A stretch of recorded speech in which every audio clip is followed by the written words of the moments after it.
Good afternoon, ladies and gentlemen. Welcome to Guntersville Lake, Alabama. We have a special attraction for you here today, as you've seen the H1 Unlimiteds.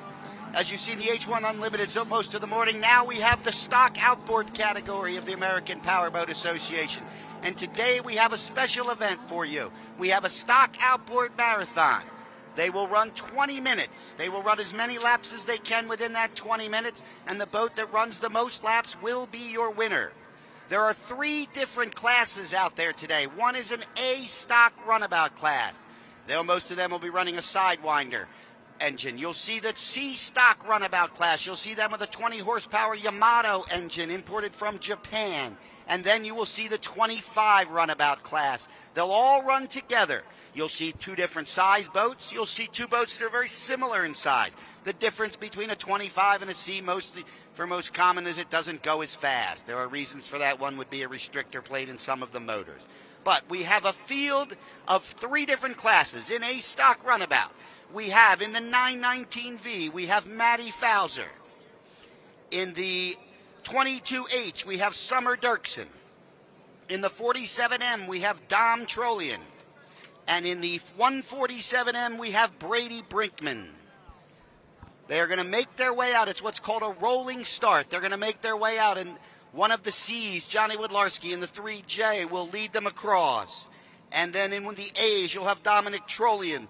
The C-Stock runabout field includes the 3J of Johnny Woodlarski, the 8B of Mike Ackerstrom, the 366M of Mark Weber, the 999V of Mac Fowler, the 44M of Chase Fairburn, the 85M of Paul Tyke, the 201M of Garen Janicki. We've got the 202M of Jameson Janicki. We've got the 78M of Tom Schlarb. We got Mike Parrott in the 696M, Jacob Smith in the 145M, Chris Harley in the 69M. We'll get the 25s in a minute, but here they come. And when they cross the start line, there's the green flag. This race is underway. They'll head backwards compared to what you've been watching in the Unlimiteds. They'll head up there, and you can see them all out there at once. There's C's, there's 25s, there's A's. And it's the job of the scorers to put the boats down in order as they cross and then figure out what class the boat is in. First turn is a right turn. They go out up the front stretch. And then they make a right turn, and they'll head up the backstretch. Now, part of the way up the backstretch, there'll be a left turn coming up before too long.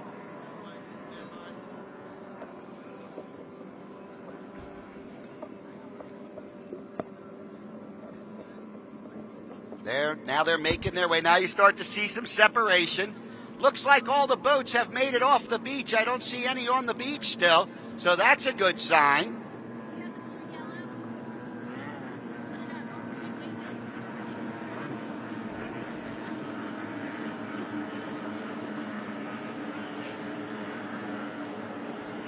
And now they head up towards the next turn.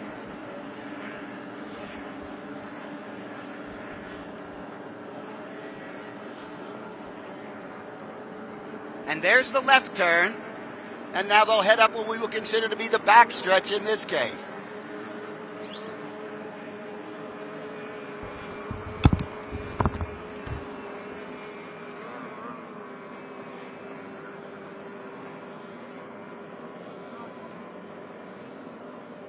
Hey, Jonathan.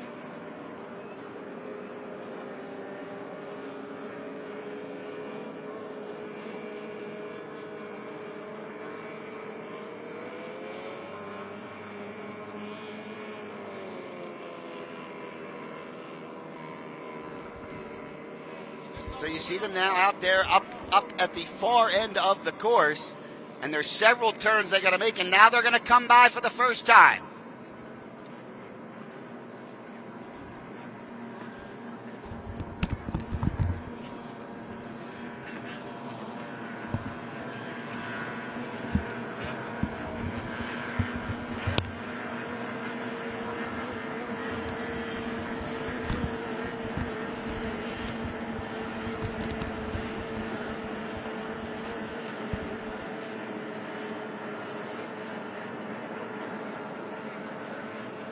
So now they'll complete the first lap, and now they'll head back on the same course again. You'll see them go out and make the right-hand turn.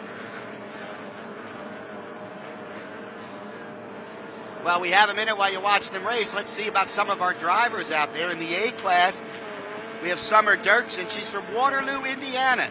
As is very common in stock outboard racing, Summer was started into it by her father when she was just 4 years old.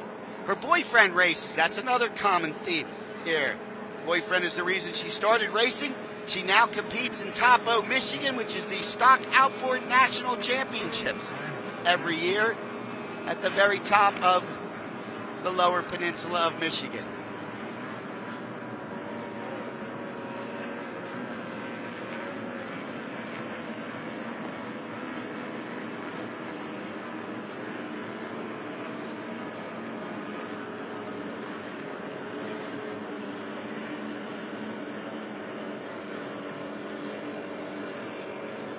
Here comes Summer Dirksen, the 22H, going by, completing her first lap. Looks like Summer's had some issues. She's bringing it in towards the beach.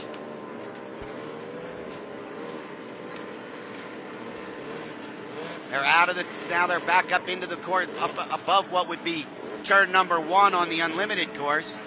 They're way up there. Now they'll make a left turn, and there's their left turn. You see them making the lefts and then the rights. So unlike most all closed course racing, everything's a left turn. Go fast, turn left. In marathon racing and a lap racing, you'll have right turns, you'll have left turns. And this is a lap marathon. There are point-to-point marathons. There are out-and-back marathons.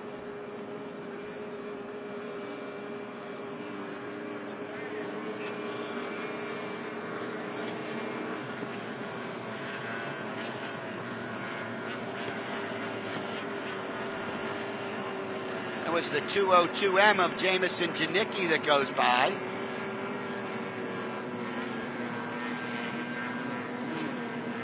.191M Larry Klein. Some of your 25s coming by now.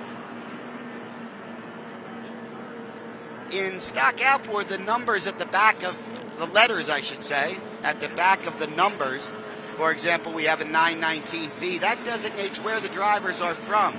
So in other words, if you have a V like the Fowlers, you're from Illinois.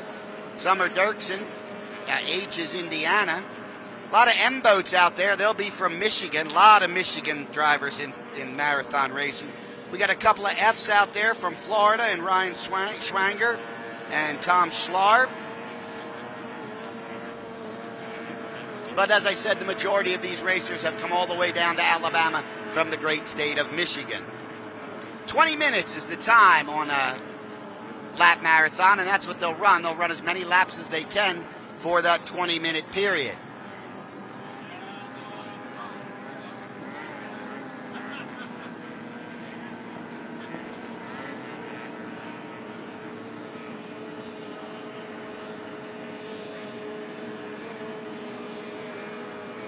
Comes the 919V of Matty Fowler, followed by Dominic Trolling as some of the A runabouts are coming by now.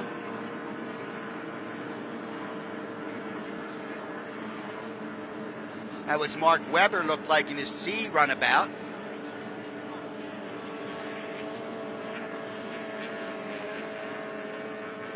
.20M of John Janicki coming by in his 25 runabout.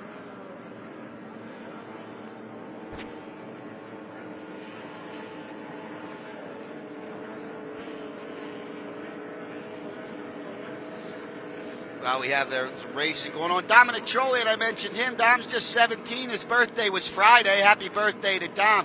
Dom comes from a long line of racing family, both mother and father. Dom, 5-time national champion, 6-time high points. There's a nice battle there between the 202M of Jameson Janicki.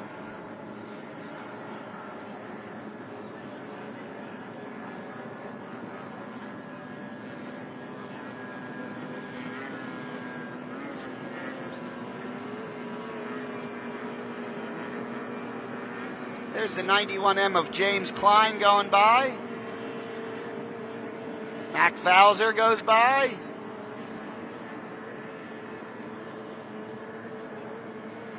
Paul Tyke in the 85M. Mike Ackerstrom in the 8B. Mike from New England area, Massachusetts to be exact.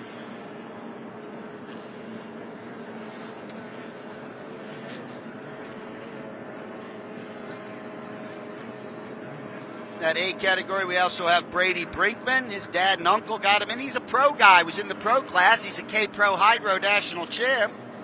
Ryan Schwanger in the 25F from Florida. He's a new driver. His goal is just to stay in the boat. Another example of his fiance, a multiple-time national champion. His future father-in-law, multiple-time national champion. Kelsey and Dave Bennett, respectively. Ryan's first year of racing. He's the cook of the team, so if you ever need some good food, go to the Bennett Pets. I'm sure Ryan will make you something good. Speaking of the Janickis, they're both from Harbor Springs, Florida, all three of them. We got John, we got Garen, and we got Jameson out there. John running the 25, Jameson and Garen running the C's from Harbor Springs, Florida. This is John's first race ever. So John Janicki in that 20M, his first race ever. Racing out there with his two boys, and his comment, his fun fact, he lost 20 pounds to get his fat behind inside that boat. So good work for you, John. And then we got James Klein, also from Michigan. He's running the 91M. He's been racing 18 years, started when he was 12. Many of the people you see out there started when they were young, or were involved or influenced when they were young. It might have taken them a while to get inside the boat itself, but they've been around it for most of their lives.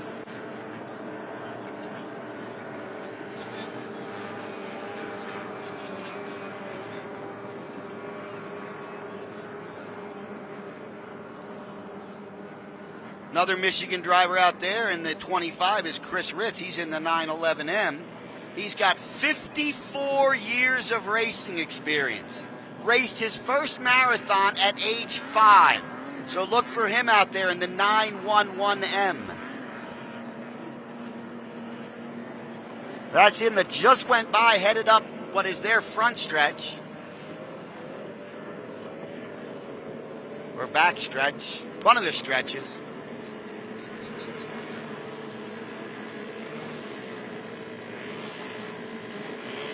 Then you got Larry Klein, two-time national champion, been racing 54 years. He built a hydroplane, his first boat, from a Popular Mechanics plan. So that's strange. And then you've got Johnny Wodlarski, who kind of put this all together for all these drivers to come down here. And there he goes right away, right past the start-finish line in his C runabout.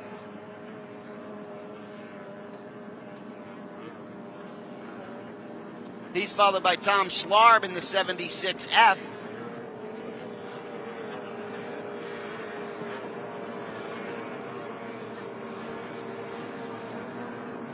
And then again, we've seen Paul Tyke. Let's talk a little bit about Paul Tyke in that 85M. He's coming to us from Michigan.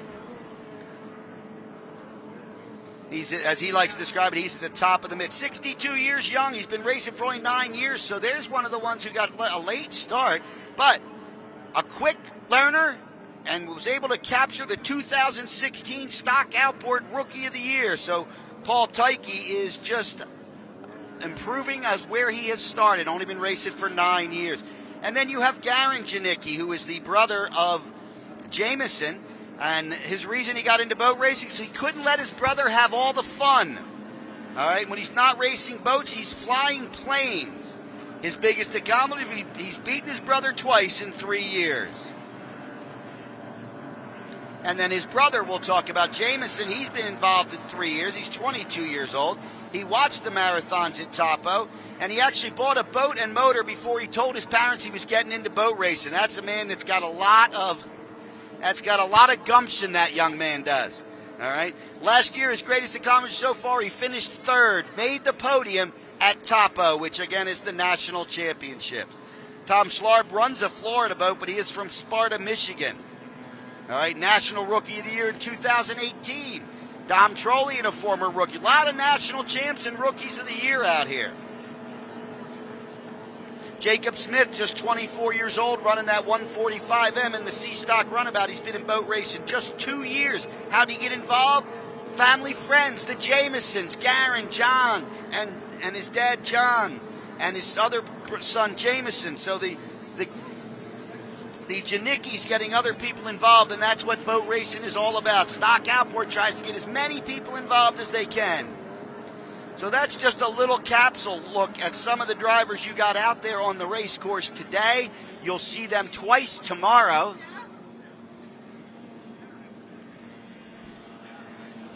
And going by that start-finish line right now is Johnny Woodlarski, the 3J, coming down from Newton, New Jersey. That's a long ride.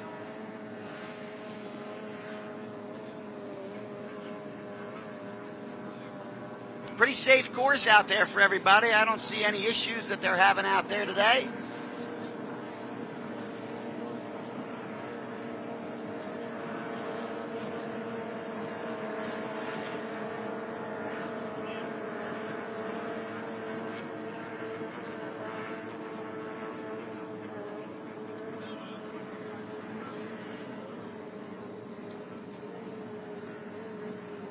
Not sure how much time's remaining in that 20 minutes. I don't have access to the clock. But it seems like it's been a while.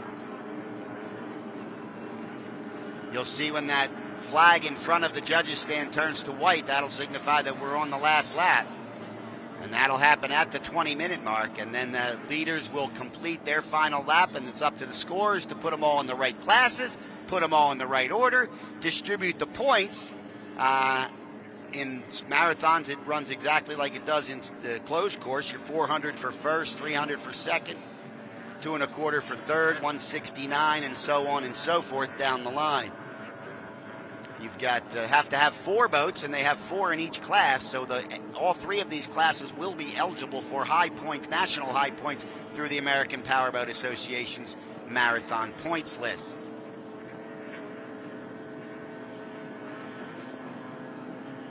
There's Mac Fowler coming by. That's that all-black boat in the 999V. Fowler from Indiana, or Illinois, I'm sorry. And that looks like it might be James Klein. Fowler's running a C runabout, and Klein is in the 25 runabout. There goes Paul Tyke. He's also in a C runabout. Talked about Paul a little bit ago. Again, Rookie of the Year. Here comes a gaggle of boats. Bunch of them all coming up to the start-finish line at the same time.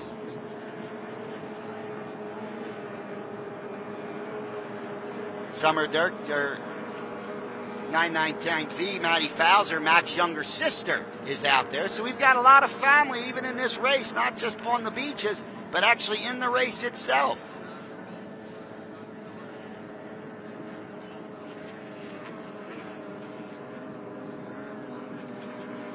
So they cross the start-finish line. That's right in front of the blue scoring tent and announcer's tent.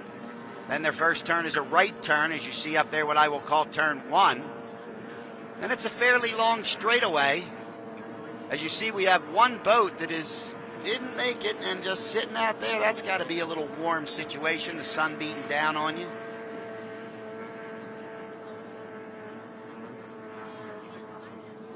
Great drone shots here. We don't have that at Stock Outboard races.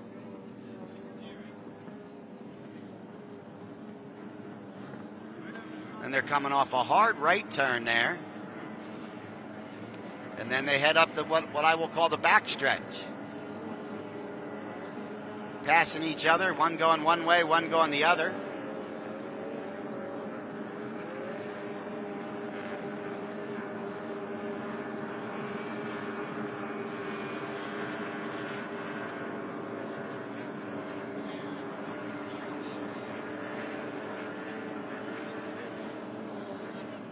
And once they come past that start-finish line coming the other direction, they head up the backstretch. And then they've got a hard left turn.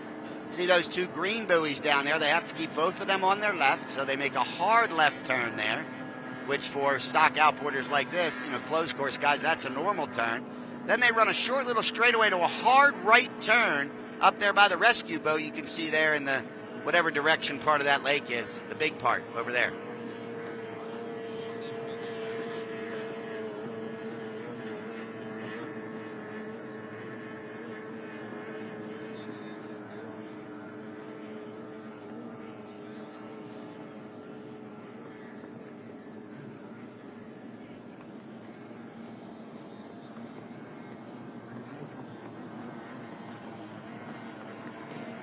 And then after that hard right turn, they come back around with a sort of an arcing right, and then they'll head their way back up to the start-finish line.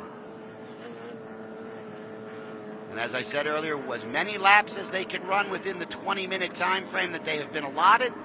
In each class, the boat that runs the most laps will be the winner. Of course, that boat must cross the start-finish line when the boat ends. He cannot. I see a white flag being prepared, so we're very near the end of our allotted time, and then they'll finish the lap that they are on, and the boat that is in the first position, no matter what class they are from, will end the race when they cross the start-finish line.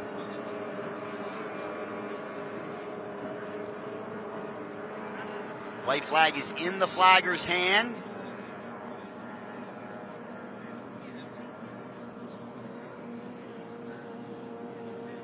Everybody trying to get that last lap before that white flag comes in, because then they can complete the next one. And there it is. The white flag is up. The white flag is up, so this will be the final lap.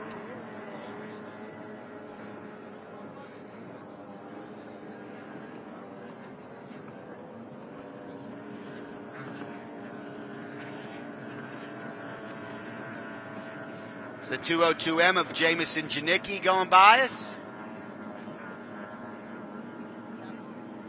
There were 21 when they first started. 4 A's, 12 C's, and 5 25s. 21.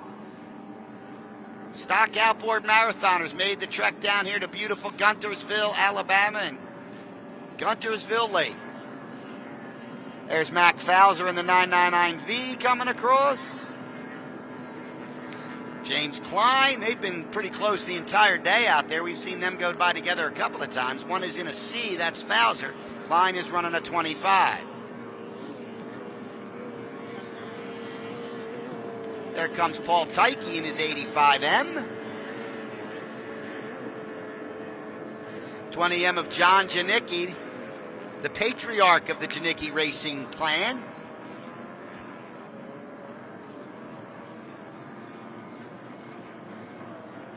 .696M, there's Mike Parrott.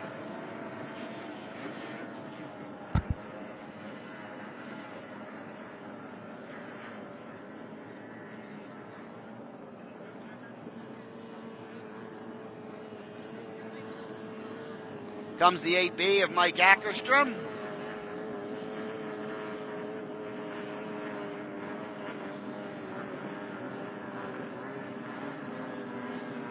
Now we got Johnny Wodlarski coming up in his 3J, getting his white flag.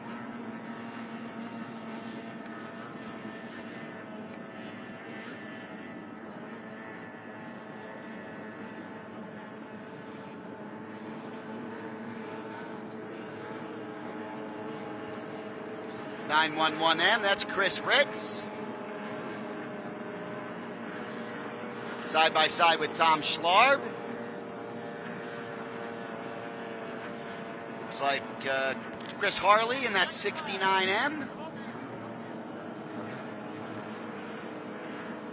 44M going to be Chase Fairburn. 366M Mark Weber coming across. Now you got Matty Fowler. You got the 145M. Jacob Smith. There's the 202M of Jamison Janicki. So checkered flag is out now. This will be the checkered for when Mac Fowler comes by. So I will assume that Mac Fowler is going to win in C runabout. Again, unofficial. This is just from my eyes, and they're old. Just from what I've seen, appears that James Klein may capture the 25 runabout. But again, official results are determined by your scorers, inspectors, all that stuff. Got to be legal. Sure you're all anticipating, as I am, the return of the H1s here a little bit later on, shortly this afternoon, I assume. I don't know what the rest of the program holds, but no, we do not have the rest of the day. I plan on being on the golf course later today.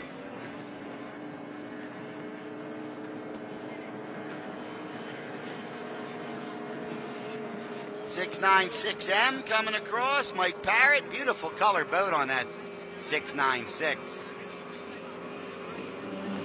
Paul Tyke now bringing it in. He's completed his day.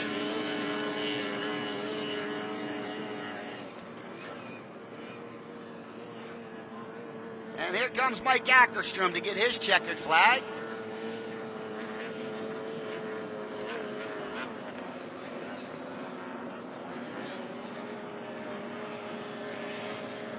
.20M, John Janicki in his 25, followed by Johnny Wodlarski in his 3J, which is a C.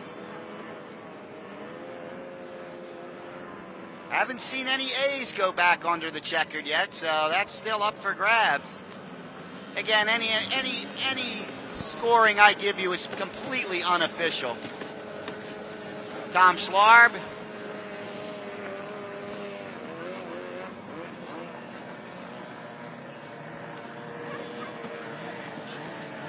It's Chris Harley in his 69M.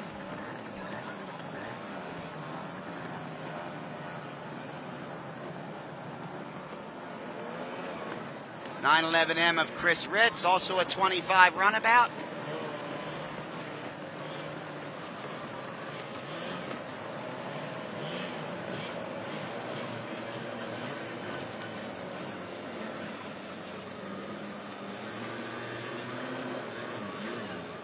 There's Mark Weber. Looks like Matty Fowler in the 919V. Coming across. The 25F of Ryan Schwanger was the one that never did get started, really. He'll be towed in shortly.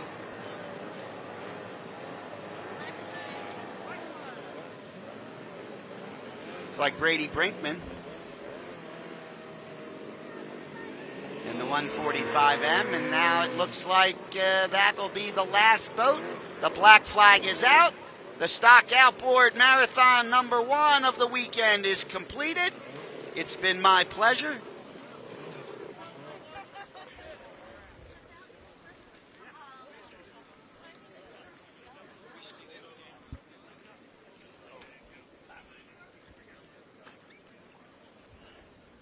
So, hope you enjoyed that little bit of Stock Outboard racing. We'll be back again with you tomorrow. That, by the way, was the Citizens Bank and Trust Stock Outboard Marathon. Pardon my apologies to Citizens Bank. I do appreciate that. Citizens Bank and Trust, it's a small bank that makes a big difference. An annual sponsor of Hydrofest, Citizens Bank has helped bring the Stock Outboard class to Guntersville for the first time. As a non-racer but an official and an announcer in Stock Outboard, I would like to personally thank the people from Citizens Bank and Trust for allowing this to go on here, and we hope the people of Guntersville, Alabama enjoyed what we put on for you today, and you'll come back and see us again tomorrow along with the H1 Unlimiteds. So this is Scott Gloster. It's been my pleasure. I'll be back on the mic tomorrow. I'll try to do it justice. Thank you, and have a great afternoon.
Back here on the shores of Lake Guntersville, it's the 2024 Lake Guntersville Hydrofest featuring the Race for the Southern Cup.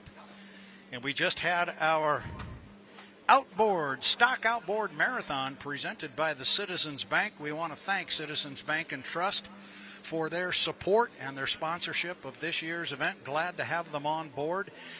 Citizens Bank and Trust, it's a small bank, but they make a big difference. Citizen Bank and Trust, thank you very, very much. Believe it or not, and I'm sure you do, we are ready to go racing again. We are about ready to go with our Grand Prix Heat 1B presented by Cutco Cutlery. Cutco Cutlery, it's American-made kitchen cutlery you can depend on every day. Visit their booth located near the food truck area to see some of their products. Cutco Cutlery, oh, that's a tongue twister. Cutco Cutlery. They are on board for the first time here at the Hydrofest, and we are very much appreciative of their support.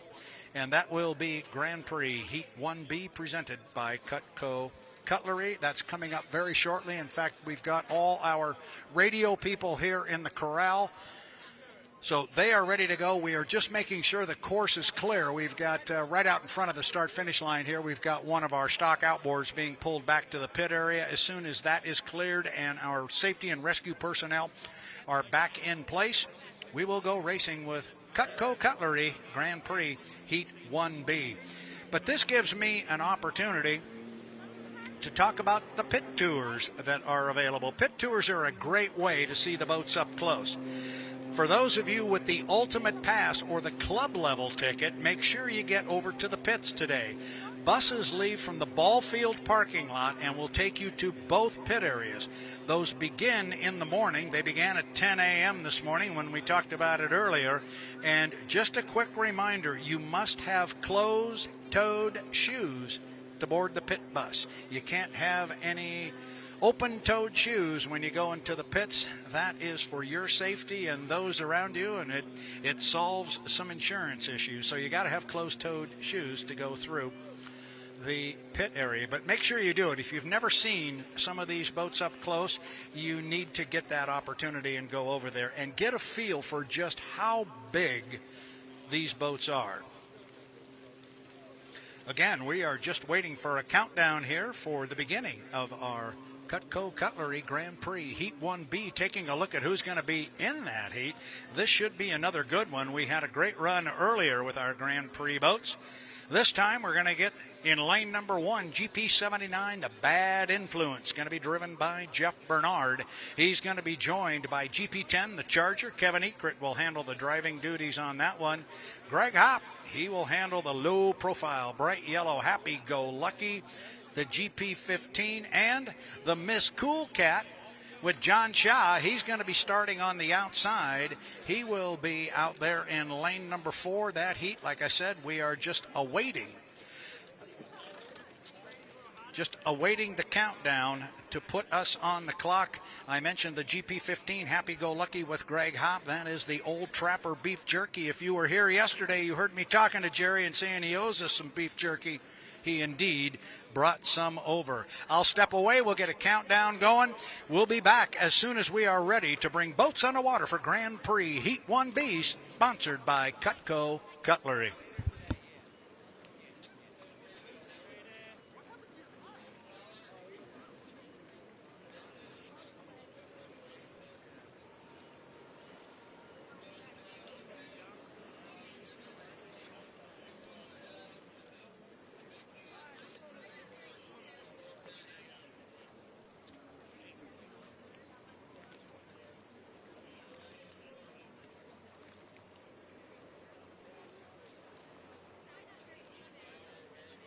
Tugging that to?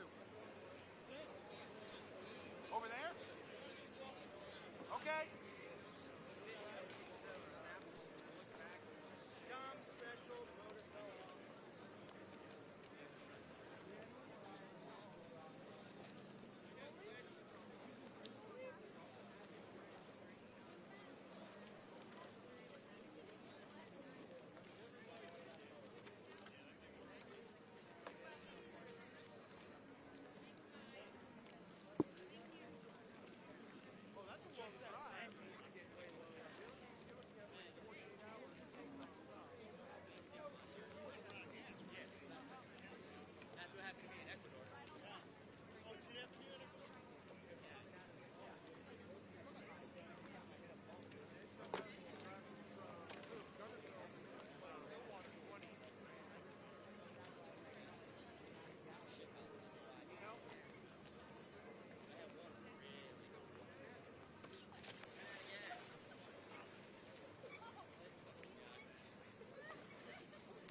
So to our fans on the beach, we're waiting for a countdown for the start of our Heat 1B for Grand Prix presented by Cutco Cutlery. You may have noticed there are a few raindrops coming down. We have checked with the National Weather Service. It is some small storms kind of around in the area. They're moving very quickly. We are moving ahead and moving forward with our schedule. So we've got Grand Prix boats in the water. We are ready to go on our end. Mama Nature's got to step up here and give us a little bit of a hand. But it looks like she's going to do so. So our schedule is moving forward. As soon as this little squall goes through, our Grand Prix boats are going to be out on the water. So don't go away. We're getting ready to roll. It'll be Grand Prix Heat 1B presented by Cutco Cutlery. It's going to feature the 79, the Bad Influence with Jeff Bernard. The 10, the Charger, Kevin Ekrit. Greg Hopp's going to drive the Happy Go Lucky. And the Miss Cool Cat, the 135 with John Shaw. That GP15 with Greg Hopp, that old Trapper Beef Jerky. They'll be on the water as soon as we can slow down this rain just a little bit, and it doesn't look like it's going to take very long. Stay with us. We'll be back with Racing on the Water. Thank you very much.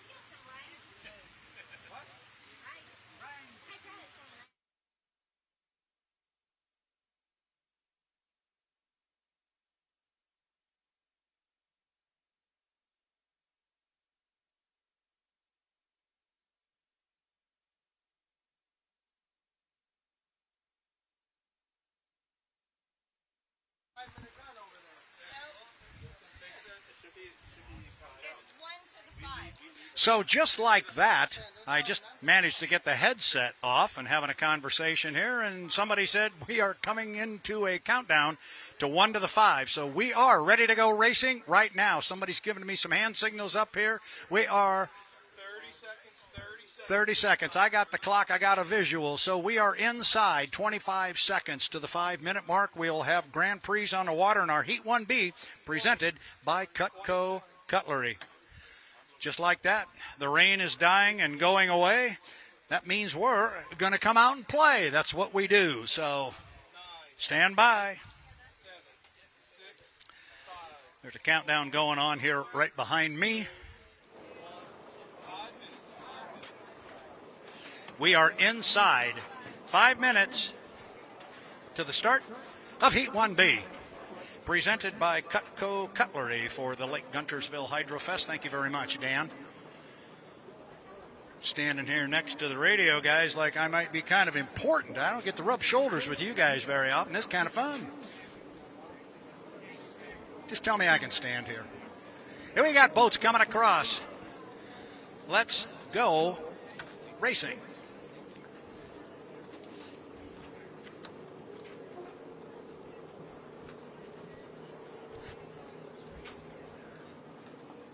All right, lane number one.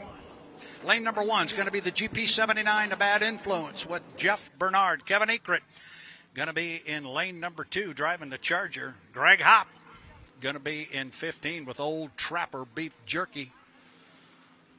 I count 1, 2, 3, 4 rooster tails coming. We got 4 expected. We got 4 up and on the water. I like to give them out this way. We got the 79, the 10, the 15, and the 135, or the way I like to say it, Bernard, Ekrit, Hopp, Shaw. 3 minutes and 40 seconds, 3:40 to the start. We go 4 times around the race course here. All of our radio men looking at the big digital clock here right to my right. Doing my best not to block their view, but also have a view of it myself. Look for Jeff Bernard's boat is predominantly orange. Got a black checkerboard effect on it. That's going to be him. First boat down the front straightaway. Jeff Bernard, the Bad Influence GP79. Coming right up behind him.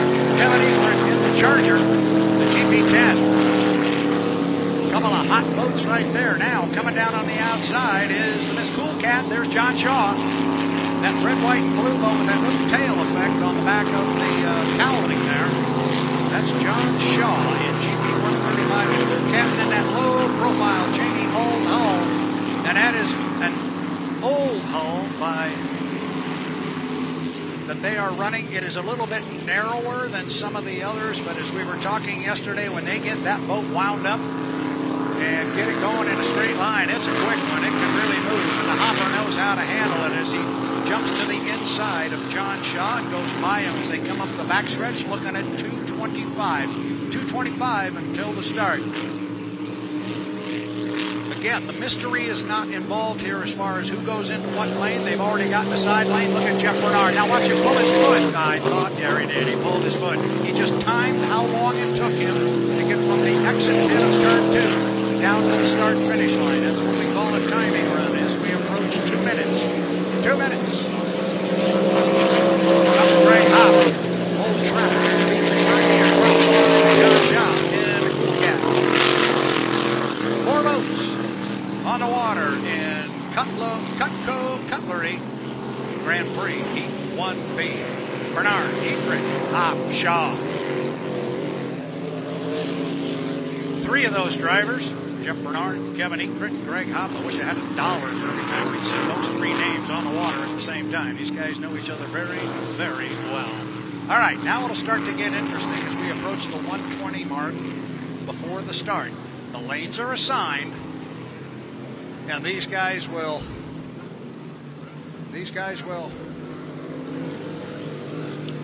do their very best to time their way to the start-finish line. The idea is to get on the start-finish line where these 2 boats are right now, get there when the clock strikes 0, have a lot of boat speed and some clean water.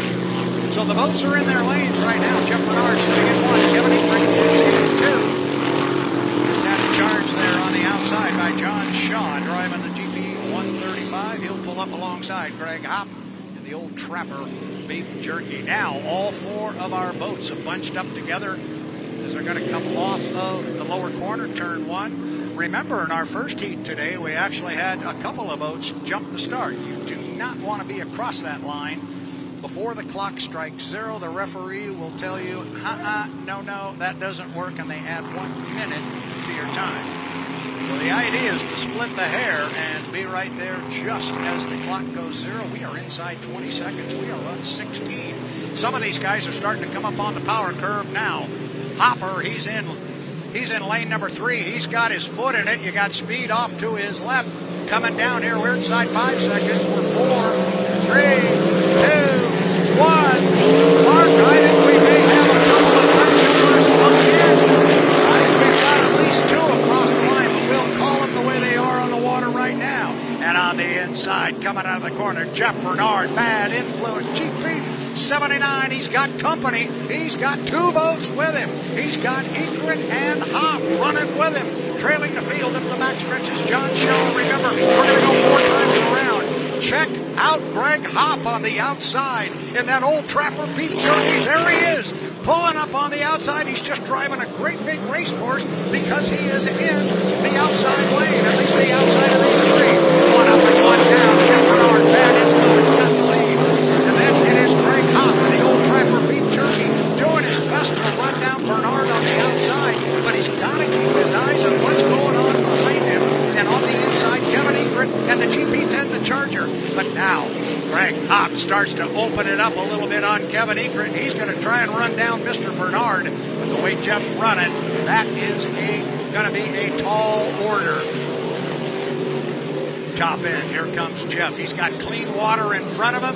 He just needs to keep this thing lit, keep it running. He's got about a 2.5 rooster tail lead. He puts 2 in the books.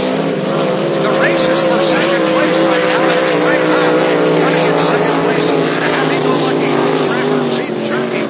Kevin Egret really likes that GP10, the Charger, and he's got an inside lane position, but he is not being able to get into the lead that Hop has on him for second place. But Egret is not going to give up, and here comes Kevin Egret on the inside, beginning to close the distance on Hop. Our leader is coming around to pick up a white flag with 1 more to go, but the race is in second place. Bernard comes off the corner. He'll come down. He'll see the white flag, but you're virtually dead even coming off the corner, and I'll tell you what, Egret had a whale of a corner at the top end. He dove inside where he was on Hop and got him. He's got the lead.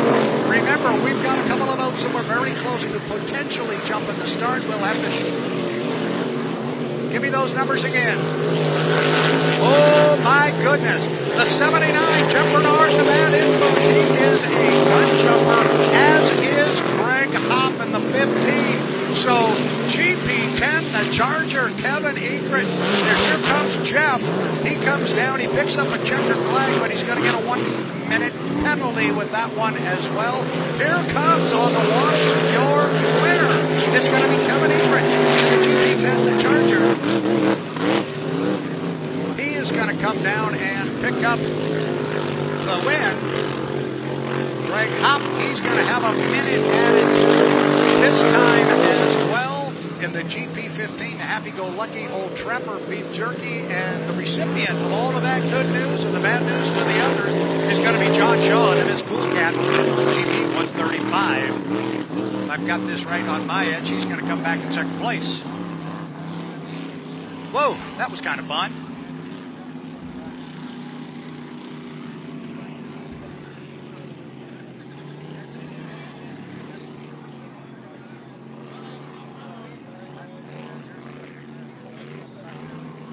Our Tana Morissette of H1 Unlimited passing on some of the bad news to some of the radio teams here about who got across the start-finish line early, and apparently it was our apparent winner, Jeff Bernard, in the 79 Bad Influence. He jumped the start, gets a 1 minute penalty. So did Greg Hopp in the GP15, the old Trapper beef jerky. He gets a 1 minute penalty. Your winner, Kevin Egret, driving GP10, the Charger. Second place will go to John Shaw in the Miss Cool Cat GP 135. And there, I'm just told in my ear now, there may be a change on who jumped the gun. So you guys sit tight here for just a minute.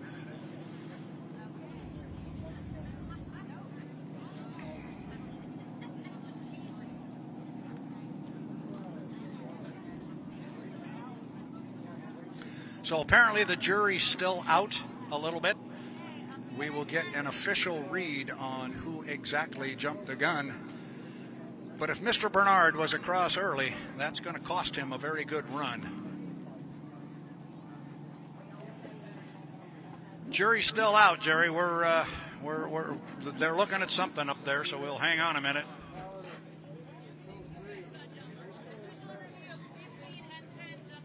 $15 and $10 jumped the gun. Okay, so now your winner is Jeff Bernard, driving the GP79, the Bad Influence. He did not jump the gun. It was the GP10, the Charger, and Kevin Egret, as well as the 15, Greg Hopp, happy-go-lucky old Trapper beef jerky.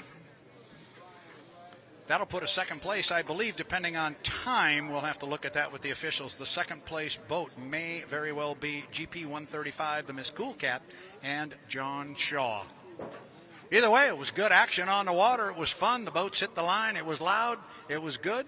And we had three of them go side by side by side up the backstretch on lap number one. It was GP Heat 1B, sponsored by Cutco Cutlery. Jerry Hopp packs up his bag. He's going to head back. Thank you for the beef jerky, my friend. And keep it going. Oh, he's coming, or he's going to tell me something. You want to talk into there and tell me something, or you want to whisper? I'll just tell you, it's I taught him almost everything I know, but I didn't teach him how to jump. He learned that all by himself. That is Papa Hopp explaining the conversations with his son, Greg Hopp, on how to start. I'm sure he will appreciate that, Jerry.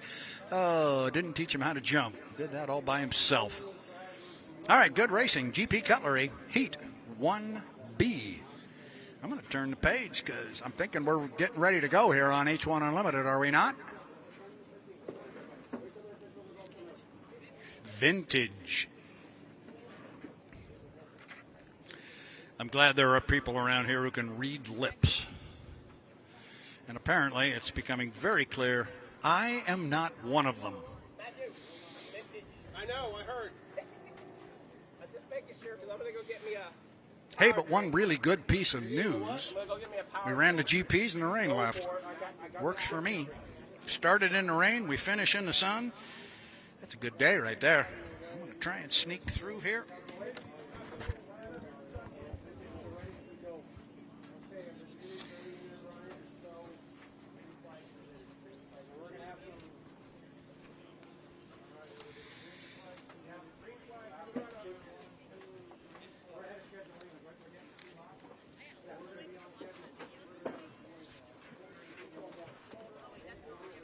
Thank you, young man.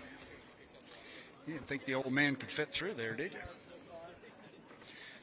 It only took 3 of you to help me. So coming up next, we're going to run our vintage boats. We're going to try our best to get both of them out there. The last time we ran, the Miss US 1, the former world record holder, was the only one that was able to answer the bell. They had an ignition issue with the with the U-36 Miss US 4. So Mark Webber has slid over to the cockpit of that particular hydroplane. He will come out now in the U-34 Miss US 4. That'll be Mark Webber behind the wheel. And on the other side of him is going to be George Simon Jr. This ought to be special. He will be behind the wheel of the U-1 Miss US, the boat that was campaigned so successfully in the late 50s and early 60s by his father, George Simon. This will be kind of fun for him. We saw his cousin out in the boat earlier, Joe Simon. This time it'll be George. So that's what's next up on our schedule. I am told the boats are in the water. So this will give us an opportunity to remind everybody one more time about the pit tours, which are a great way to get up and see the race boats and see them up close. And as I said earlier when we were talking about this, if you have never been up close and personal with an H1 Unlimited hydroplane or a Grand Prix hydroplane, you owe it to yourself to do it. You just really cannot appreciate the size of these particular boats until you get very close to them. They are, for lack of a better term, huge. And the pit tours are a great way to get up to them and do that. Those of you with the Ultimate Pass or the club level ticket, you can make your way over to the pits today. The buses leave from the ball field parking lot. They'll take you over there. They'll bring you back. Just remember, you've got to have closed-toed shoes to walk through the pits. Go over there and take a look. You will not be sorry about that. I've got one boat coming across. Don't know which one that is. They're both bright red. George Simon Jr. will be aboard one of them. Mark Webber out of the Detroit area. It only makes perfect sense that we have a couple of boats that were famous in Detroit back in the day. And here comes the other boat. So we're going to get them both out here this time. So a couple of guys who hail from the Detroit metropolitan area, George Simon Jr. and Mark Webber, are coming out. And then we will have our vintage exhibition.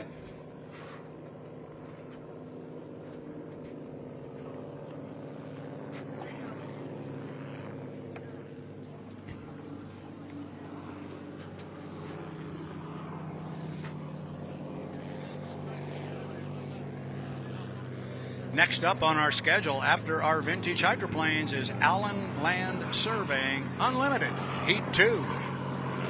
All right, now we know our two boats. They turn, and we get a little bit of a profile of the two boats going up the backstretch. The first one up there is the Lauterbach hull. That's what we call that. Henry Lauterbach designed that boat. It's a very distinctive design. Anytime you see a boat that looks like that, and I'm not going to get into describing it, but it's very distinctive, and everybody goes, oh, that's a Lauterbach hull. Henry Lauterbach. That's the first one up there. That is the Miss US U-36. When it, look at this, George Simon Jr., I'm not sure if he got lost. I'm not sure if he did that on purpose, but I'm pretty proud of him because he cut the race course. He didn't go through the DMZ. He came around the GP course, and I think he's getting himself set up so he can be inside Mark Webber. Mark now sees him. Mark puts the hammer down a little bit in the Miss US 4. They had an ADI system change earlier, and they've apparently got that cleaned out because just like that, Mark Webber is going to pull up alongside George Simon Jr. What a thrill for Mr. Simon to be out there in Dad's boat. These are terrific guys from the Detroit metropolitan area. Got to know them pretty well a couple of years ago and was walking through the hotel lobby a couple of days ago and ran across them and went, oh, I know you guys. And we had some fun talking about the fun we had. And they were really looking forward to this. They were really looking forward to putting both the boats on the water. When these boats ran and were launched in 1957, as I said earlier, these guys were just young pit rats getting in everybody's way. George has kind of lost the race course here a little bit. I think he's coming up the back chute on the GP course. He's going to see Mark way out to his right. And he's going to realize that, oops, I think I'm supposed to be further out.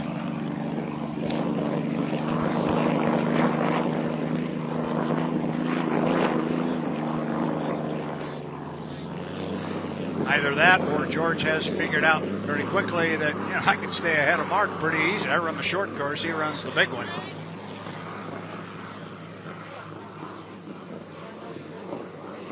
Miss US 1. Ooh. Is that the one? It is. It's not sounding so pretty very good.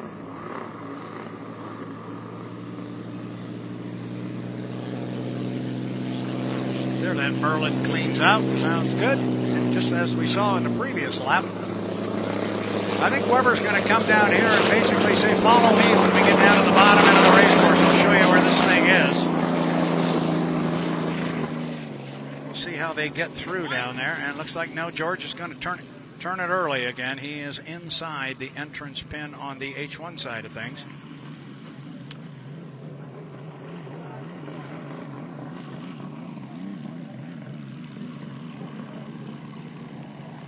Watching from a drone here, and he's really fighting with that Miss US 1. It's the boat on the inside. Mark, on the other hand, whatever problem they had with the Miss US 4, he seems to have that cleared out and cleaned out. Boat's running very good up the backstretch. The Miss US 4, the boat that Mark Webber is driving on his way up the backstretch there, this boat has quite a history. It never really ran terribly well, and there were some issues with it, and it just was never the star race boat of the George Simon Miss US Racing stable. Now, the Miss US 1, second boat up the backstretch, the former world record holder, that one had a very decorated past, if you will. So the Miss US 4, the U-36, that boat spent over 40 years sitting in a warehouse. And all too often, these vintage boats from back in the day, they get set out in somebody's backyard where they rot. This one doesn't appear to have rotted too bad. Mark's really got his foot in it. Boat looks great.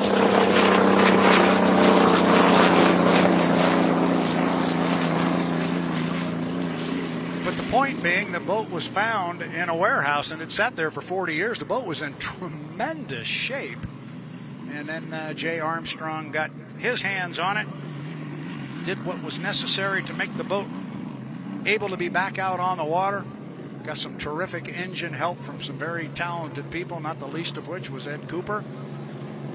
And that's the boat you see coming off the lower corner as the Miss US 1 comes down the front straightaway.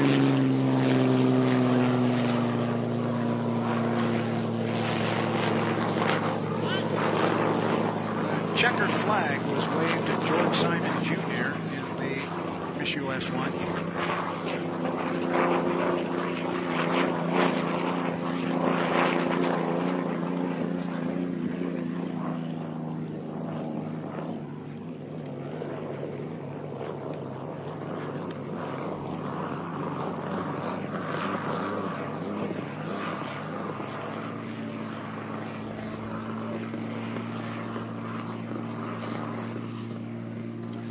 So George Simon, in this line of Miss US's, he built the first one in 1953, the first of many Miss US hydroplanes. And this time they are going to get the black flag waved at them mightily. Although I think the black flag came out after Mark went across.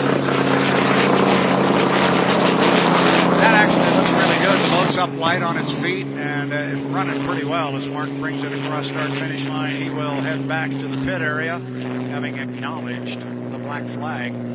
But George Simon's first boat, the Miss US 1, was built in 1953, and it was built by Dan Arena.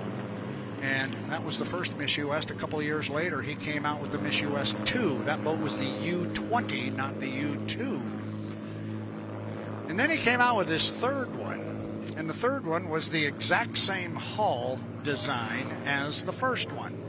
And I told this story a little earlier, but I think it's kind of interesting. So the boat at the top end of the race course is the third Miss US. but they never had a boat, the Miss US 3. The boat was the identical design of the Miss US 1, so they just called it Miss US 1 again.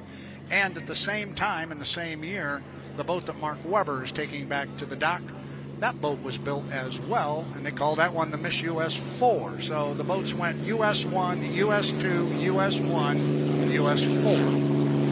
Never was there a Miss US 3. And George gives a fist bump as he comes across and said, "I think I just had more fun than anybody in the state right there." That's a good time.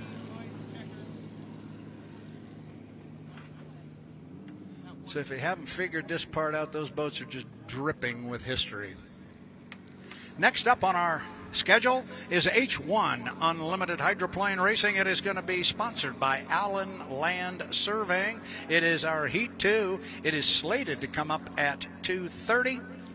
And I'm getting thumbs up that that is the proper time that it's going to come up. I'm going to step away for just a moment, and we will be right back. And it'll be time to go racing H1 Unlimited style, Heat 2, presented by Allen Land Surveying.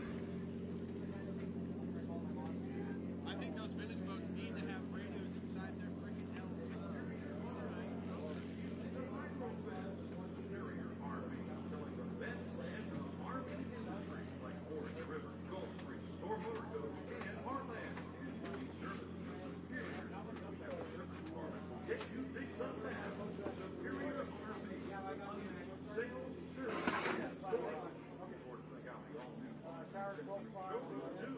Superior RV, just 2 miles north of the Big River Bridge, Highway 201, Lake Guntersville. Energy. It powers our lives. But for our region, there's more to it than keeping the lights on. We're served by public power, owned by the people who live here. For all of us. So the initiatives we're able to support help our communities thrive. We're bringing the benefits of our potential to everyone. That's community energy, and it's happening all around us. Community energy is more job opportunities and growing neighborhoods. It's outdoor recreation thanks to our protected climates. It's supporting local education, local business, and investing in the things we care about. You see, it's about more than power. It's about how we use our energy for a better tomorrow. That's community energy. Want to understand the value of community energy where you live? Visit valuecommunityenergy.com. Valuecommunityenergy.com. It's the power of us, brought to you by TVA.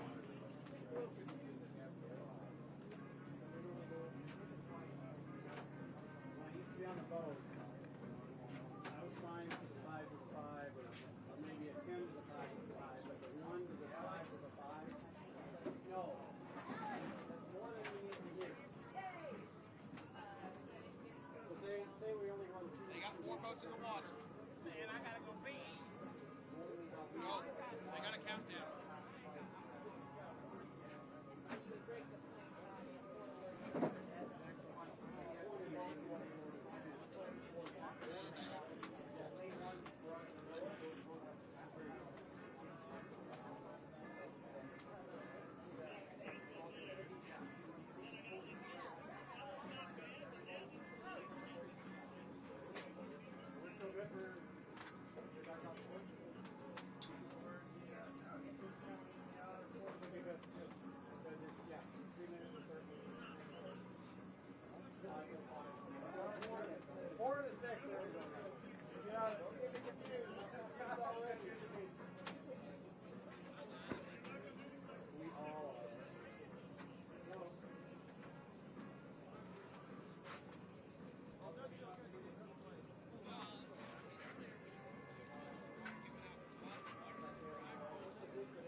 Hello again. This is Scott Glosson. You're back. I'm the gentleman that did the announcing for the Stock Outboard Marathon race, and I just wanted to give you some results. So once again, here we go. The Citizens Bank and Trust Stock Outboard Marathon results. This race sponsored by Citizens Bank and Trust. The small bank that makes the big difference. In the A Stock Runabout class, in second place was the 47M of Dominic Trollian. And your winner in the 919V was Maddie Fowler. And in your 25 runabout, in third place was the 20M. In second place was the 911M. And in first place was the 91M of James Klein. In your C Stock runabout, in third place was the 999V. In second place was the 202M. And your winner of the C Stock Runabout Marathon is the 44M of Chase Fairburn. So congratulations to all participants, and enjoy the next heat of Unlimited Racing.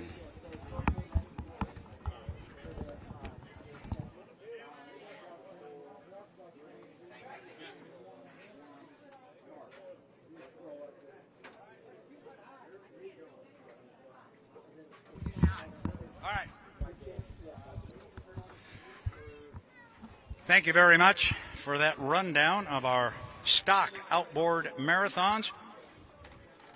Coming up now is our Heat 2 for H1 Unlimited. This one is going to be sponsored by Allen Land Surveying, sponsoring our Heat 2 of H1 Unlimited. This fast super speedway on the water here on Lake Guntersville is certified for world records thanks to Brandon and the team at Allen Land Surveying. Thank you, guys. Brandon, you and your team, you do a heck of a job. You got a mighty fast race course here, and we're going to see some pretty hot speeds right here in this one because we got a real heat coming your way. We'll get the rundown here shortly, but we're monitoring the clock. In fact, we're inside 5 to the 5. Is that correct? It is correct. All right, so got my able-bodied assistant here. Erica Allreed's going to help me a little bit as the boats come out on the... That thing scares me to death when you put that drone right next to me. That thing takes off. I could lose fingers. Our drone guys are absolutely amazing with what they have done here. But let's take a quick look at the race course, and not so much the course, but the 4 boats that are going to come out in H1 Unlimited Heat 2. It's going to be the U-27, a brand new boat. The Miss Apollo with Dave Vilwalk. It is red, white, and blue. And the guy who's had some trouble so far today, the U9, the pretty much predominantly white boat trimmed in kind of the electric blue, the Beacon Plumbing, he's our defending Guntersville champion, and that would be Corey Peabody. Made 2 runs at the clock during qualifying today. Didn't get any points. Both were taken away for violations. They end up with 0 points after the qualifying, and I know they're not happy about that, but we do know the boat is extremely fast. Then we've got the U91, the Goodman Real Estate with Andrew Tate, and I'm telling you what, whatever the start procedure was for Andrew Tate in the first one, he's going to do something different in the second one because his boat went down. He may have wanted to do that as part of his start procedure without the 80-mile-an-hour rule. That's a legal maneuver, but it took him forever to get the boat back up and running. When he did, he was way behind the field, and he could never really dig out of the hole. He started in 4th place, got himself up to 3rd. Andrew Tate, U91, Goodman Real Estate. Then one of the boats that was involved in that outstanding 2-boat heat that we had in our Heat 1, the Tennessee Orange Bucket List Racing, the U40 with Dustin Eccles. And I'm going to tell you, they showed me an awful lot because they put that boat on the outside of our defending national high points champion, and they were gaining on him and gaining on him and gaining on him. And had we had another couple of buoys to go, I think we may have had a different outcome in that first heat. Erica, I think you're all wired in. That bucket list racing really showed me something in that first heat.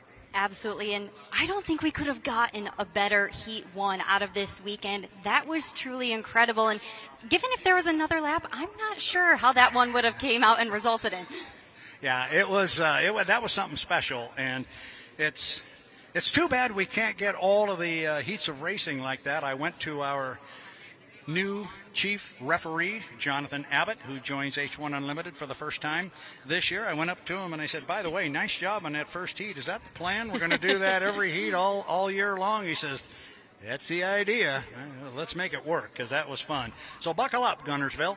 Here we go. It is H1 Unlimited, Heat 2, presented by Allen Land Surveying. Looking at the clock here, what do we got? Inside 1 minute to the 5-minute mark. Boats can come out on the water now. They will turn them loose at the 6-minute mark. We are there. Erica, I'm going to step out around there and get a better view, because I'm not missing these boats. Understandably. So if you'd like to follow me around here, I got to carry all my little papers and stuff. Dan Ford, I'm going to try and step behind you here if I can and just get through this little tunnel. I'm getting better at it. Erica, you can come out and join me out here. Oh, she's going to stay back there. All right. 5 minutes and 12 seconds. We got boats out on the race course. Here comes Erica. She's going to come over and stand next to me where we can watch this thing. And I want Erica to come here because 1, 2, 3, 4 boats are now moving out of the pit area. We got 3 entering the top end of the race course. But I think it's interesting that Bucket List Racing and Dustin Eccles had such a great race with J. Michael Kelly in our first heat of the H1 Unlimiteds today. You had an opportunity to talk with Dustin. What did he have to say about that first heat? Yeah, chatting with the U40 driver, he said after his qualifying time and that first heat performance, he has a lot of confidence in himself, the boat, and the team's game plan going into the weekend. He said he and the team really worked on the way the boat handles in the off-season, and it paid off in big ways, Brad. And now he said the focus is creeping back up in speed, so I'm curious to see if he can do that here in Heat 2. Very good. Our fans are just going to notice that Andrew Tate just came across the start-finish line, and just out the right side window was Corey Peabody and the Beacon Plumbing, the U9, following him down there to the lower end of the race course is that bright orange boat driven by Dustin Eccles, with whom you spoke. We look up toward the other end of the race course. Here comes Mr. Villwalk, and I think you had an opportunity to talk to Andrew Tate as well, and I'm curious what he might have had to say given the situation he had with the boat being behind the field. Yeah, absolutely. Despite that, Andrew Tate described his boat as beautiful and has everything it needs to be out front and successful, and that's proven in its track record. However, he said he's still learning the hull and fine-tuning things, but that'll come just with time in the driver's seat. He said despite the adjustment, he's already been incredibly impressive in the preseason and in qualifying, and he said Heat 1 was simply just a driver error that he has since learned from. Yeah, and when they do something like that and have a driver's error like that, the only thing they can do is just erase it from the memory. Absolutely. It's not going to do you any good to talk about it. And it looks like we just re-racked the tape here. And with Andrew Tate and Corey Peabody, you want to talk about 2 of the most competitive guys on the planet. Those are them right there. They both want to win. The other boat in the heat that we didn't talk about, but he came across start-finish line here while we were chatting, was the brand-new U-27 Miss Apollo with Dave Villwalk. Here comes Dustin Eccles across. Now, watch this. Now it gets a little bit fun. Here goes Dustin. Going to cut the race course. He's going to jump over to the backside. So when Andrew and Corey come off the lower corner, their radio guys are going to say, yeah, well, that boat in front of you is Dustin Eccles. So Eccles is now going to jump over there. Let's see if Dustin doesn't pin this thing on the buoy row and try and garner an inside lane. But again, remember, we don't know exactly what this start procedure is going to look like. They're all trying to feel it out a little bit. And indeed, Dustin did go to an inside lane. Dave Villwalk cut the race course. He's going to go up there behind everybody. Remember, you have to stay behind the start-finish line at the 90-second mark, 1 minute and a half. Right now, we just went inside 2 minutes. Go ahead. Yeah, I am very impatiently waiting to see Dave Villwalk at a race pace, given the times that he set in testing and qualifying sessions.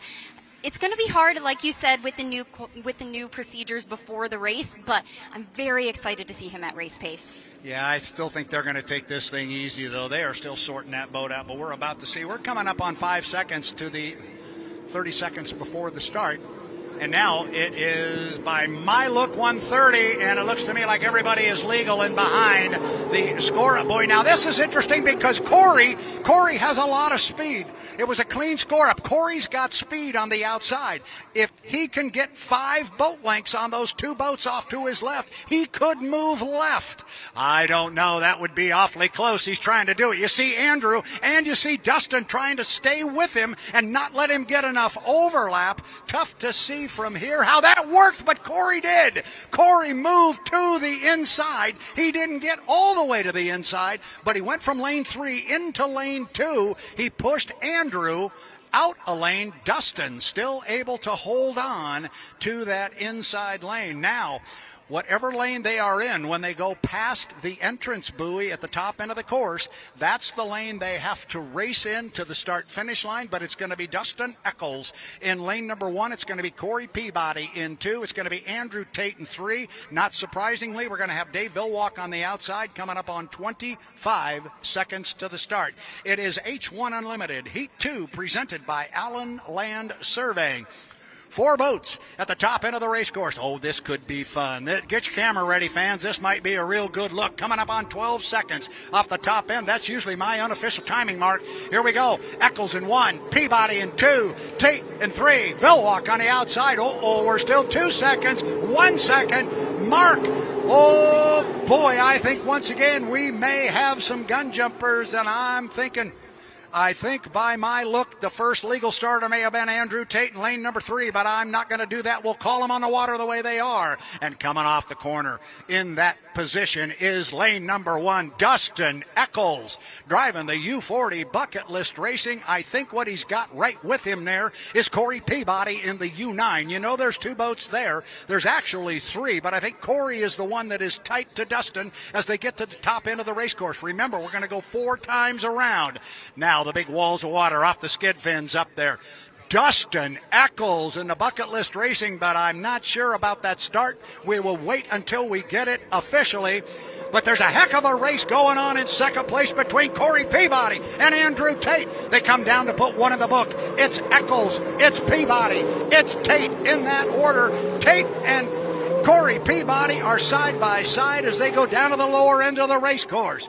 Again, we're checking and monitoring the official radio to see what it looks like. And Dustin has lost power. Dustin has lost power at the lower end of the race course. He is down. Now you've got your 2 boats side by side coming off the corner. There may be a question or 2 here about somebody jumping the gun. But at the end of the day, you got 2 guys shooting it out up the backstretch here, halfway, 2/3 of the way up on lap number 2 of 4. Now we'll see what kind of an advantage Corey Peabody has on that inside lane.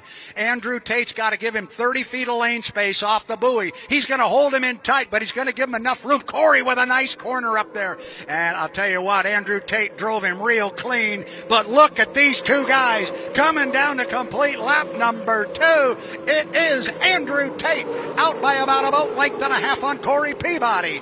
You said, Andrea, that you said Andrew was really happy with his boat. Well, it's running extremely well right now. Now, Corey, because of that inside lane, takes the lead, but there is Andrew Tate. We are on lap number 3. Still monitoring the H1 Unlimited radio to find out if somebody jumped, because I think we had a couple, but we're going to call them the way they are in the water. And right now, the way they are in the water is Andrew Tate Goodman Real Estate at the 2/3 mark of the backstretch. He's got about half a rooster tail on Corey. Watch Corey in this top end of the race course and see if he can gobble up Andrew there. Andrew's having some incredible acceleration off of the corners. Oh, boy, oh, boy. Oh, Corey hung it way up in the air on the right side. He was able to land it. He went through the rooster tail of Andrew Tate, and now Tater's going to come down, pick up a white flag with 1 to go. Corey, you put our hearts in our throat on that one. He landed it, he brought it back down, but there was some time there that, well, the drivers will like to tell you it's just spamming a can. You are along for the ride at some point in that. Oh, boy, Corey. All right, now up the backstretch on the white flag lap, it is all Andrew Tate. Again, if they were to ask me, and they won't, but if they were, I believe I would tell you that Andrew Tate was a legal starter. He was certainly appeared to be clean from our vantage point here on start-finish line. I think he's going to come down, pick up a checkered flag, and I think at least on the water, he is going to be our winner of H1 Unlimited Heat 2, presented by Allen Land Surveying. Here comes Andrew. He will look to the right, and he'll get a checkered flag. Andrew Tate Goodman Real Estate. Nice driving, Andrew. And here comes the young man to put our hearts in our throat for a while. He really hung that right sponson for a long time. And it's really a dangerous position when you pick up the outside sponson like that and then you stick it in a rooster tail as Dave Villwalk comes home in third place. It's really dangerous, Erica, when they pick up a sponson like that and then they get the right side of the boat that's already up in the air and they get it into a rooster tail. That usually doesn't end well. I was very glad to see Corey come out the other side, but that was a little scary for a minute. That one definitely was scary, but I do think that that is a testament to him and his driving capabilities to be able to get that thing regained back under control. Thank you, Dan. You're awesome. Eric and I will find our way back to our little broadcast spot. Thank you, Dan Ford. Wow. Those of you watching on the H1 live stream, we're getting a very good close-up look at the U40 bucket list racing.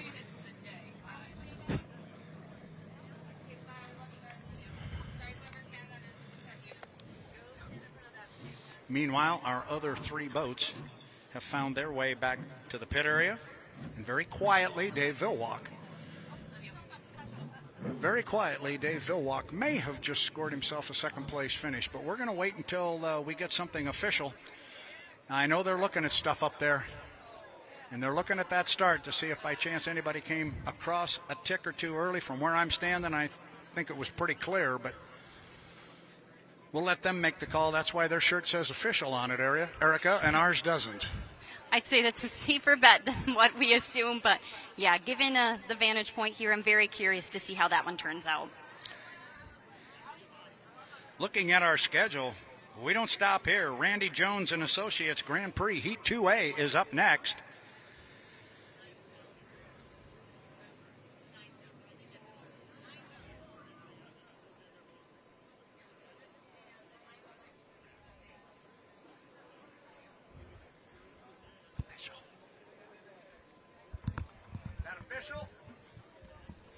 All right, we're getting word here that Corey Peabody did indeed jump the start. He was joined getting across the start-finish line early, apparently by, well, we don't know that for a fact. They're reviewing the start on the U40, but Dustin didn't finish the heat anyway. So the big one there is the U9 and Corey Peabody apparently jumped the start.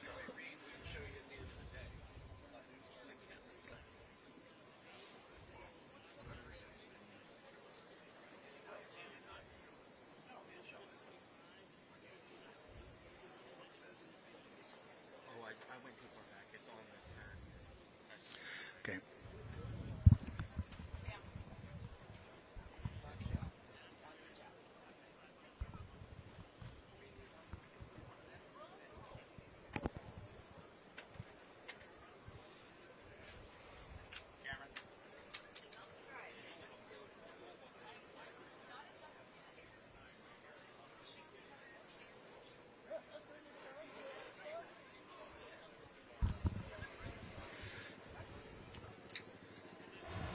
Yes.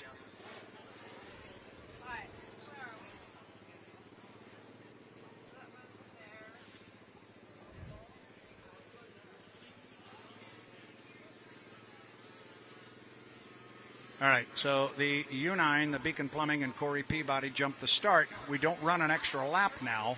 We add a minute to their time. Wow, very interesting. It was going to be very close to see if the U9 and Corey Peabody would score a second-place finish. Now, he was penalized one lap, but the question was, did he finish 1 minute or more ahead of Dave Villwalk in the U27 to Miss Apollo? He did not. So second place will go to Dave Villwalk in the Miss Apollo, a third-place finish for Corey Peabody and the U9 Beacon Plumbing. So first was Andrew Tate Goodman Real Estate. Second place, Dave Villwalk, U27, Miss Apollo. Coming in third, the man who scared us there for a while at the top end of the race course, Corey Peabody, U9, the Beacon Plumbing. Getting a great look online here at the live stream of the H1 Unlimited safety and rescue personnel, and I'm telling you, these guys are rock stars. And we always say it, we always will. We hope they are the most bored people on the planet. But I tell you what, if we need them and call on them, they are always at the ready. So, again, it appears to be official on the water.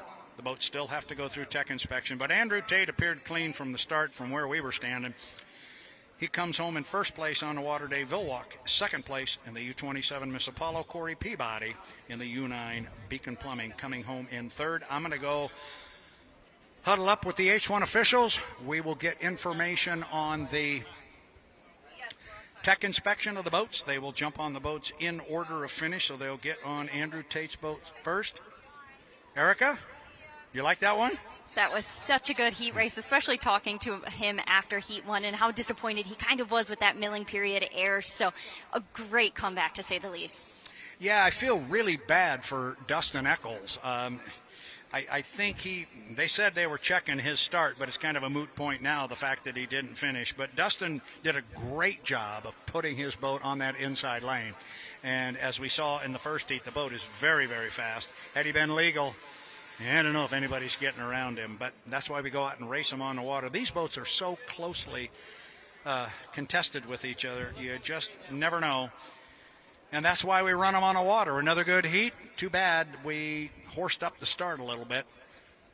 They'll get it figured out. We'll step away from the microphone. Next up is Randy Jones and Associates Grand Prix Heat 2A.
Thank you very much, guys. Here we are back on the shores of Lake Guntersville. Time to go boat racing again. This time it is Heat 2A for our Grand Prix America hydroplanes. It is presented by Randy Jones and Associates. Heat 2A, Grand Prix Heat 2A, sponsored by Randy Jones and Associates. They have been providing boat insurance for your lifestyle and budget. Contact the team at Randy Jones and Associates for all your insurance needs, but certainly when it comes to boat insurance, Randy Jones and Associates, the sponsor of our Grand Prix Heat 2A. Guys at Randy Jones, thank you very, very much. You guys are awesome, and we do appreciate your support of the 2024 Lake Guntersville Hydrofest.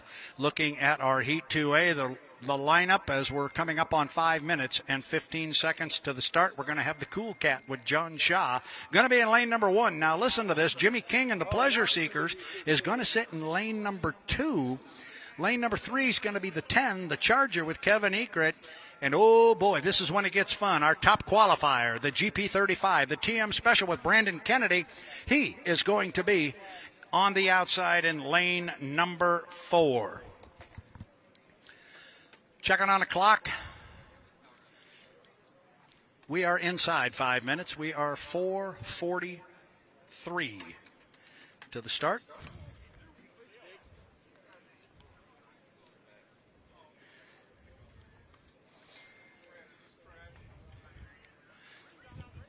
Guys, I'm coming through. Oh, this isn't going to work, is it?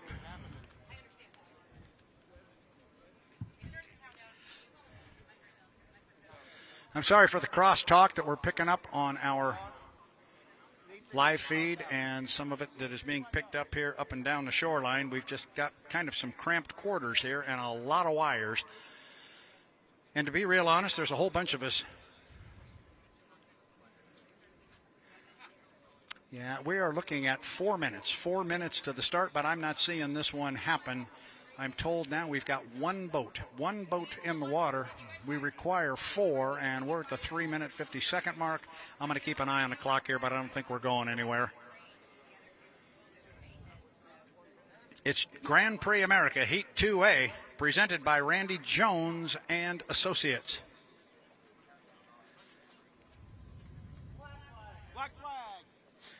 We just put a black flag on the race course, so that means we are not going anywhere. And my friends here with the drone department are going to be just wonderfully pleased with me, aren't you? As now I can walk back in front of you again. Thank you, guys. Actually, I think part of the shtick there is I just want to see if I can really walk through there and not trip myself. All right, we're going to step away, get with the officials, and find out what's going on and where we are with our Heat 2A for Grand Prix America, presented by Randy Jones and Associates. Brad Luce, along with Erica Allreed. It's the 2024 Lake Guntersville Hydrofest and the race for the Southern Cup.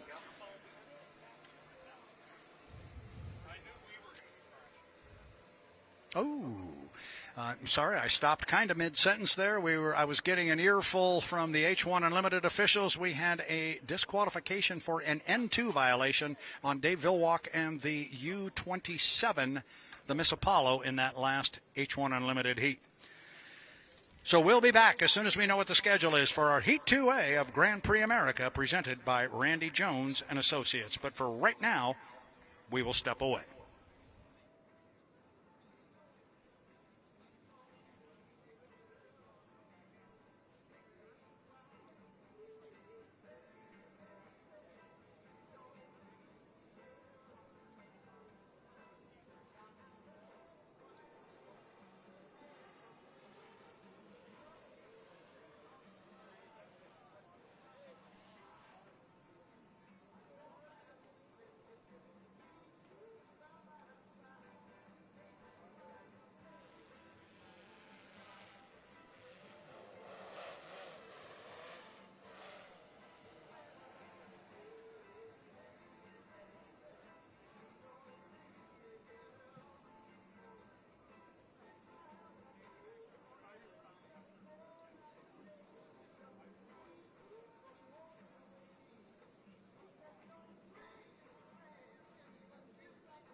Back on the shores of Lake Guntersville from the start-finish line, Brad Luce here along with Erica Allreed, getting ready for our Grand Prix America Heat 2A presented by Randy Jones and Associates.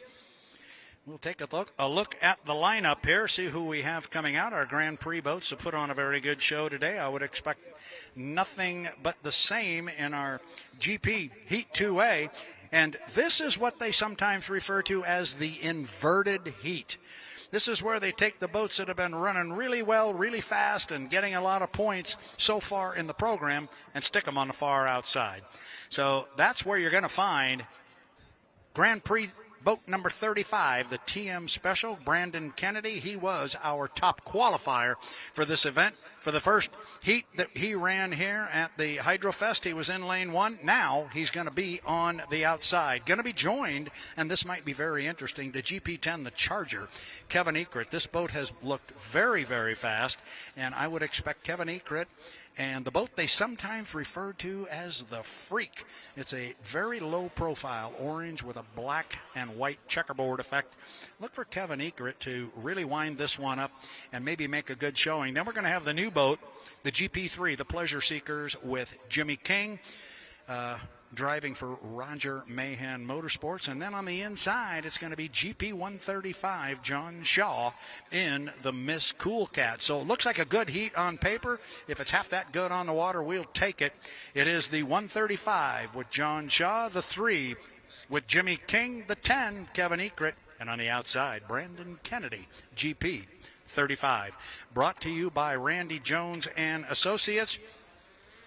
Want to give a shout out here and thank you to Randy and his team for their continued support of Hydrofest throughout their sponsorship. This is not their first rodeo at the Lake Guntersville Hydrofest. They've been around for a while and working with us, and we are so appreciative of their efforts. I can tell you, ladies and gentlemen, these events do not happen without sponsorship money, and they have stepped up over the years. Thank you very much. Randy Jones and Associates for their continued support of Hydrofest over the years. 4 boats going to come out on the water. We are inside 5 minutes until the start. In fact, we're 4 minutes and 33 seconds until the start. I'm going to pick up the business end of my microphone and see if I can once again navigate the maze that our drone pilots have constructed on my behalf. And they're laughing at me now. We'll get through here. All right. Yeah, I'm coming up. I'll yell at you. That could be a shock to my system as somebody puts an ice cold towel around my neck. You see that mic in front of my mouth? It's hot. She says she's sorry, but I think she enjoyed it. Thank you, Mary. Mary doing a terrific job. That's Mary Compton doing a great job of making sure I am taken care of and staying hydrated here at the 2024 Lake Guntersville Hydrofest, featuring the race for the Southern Cup. So let's see who we got coming around the top end of the race course. That looks like that will be Jimmy King. Jimmy King in the GP3, the Pleasure Seekers. Looking at the clock, 3 minutes and 15 seconds until the start.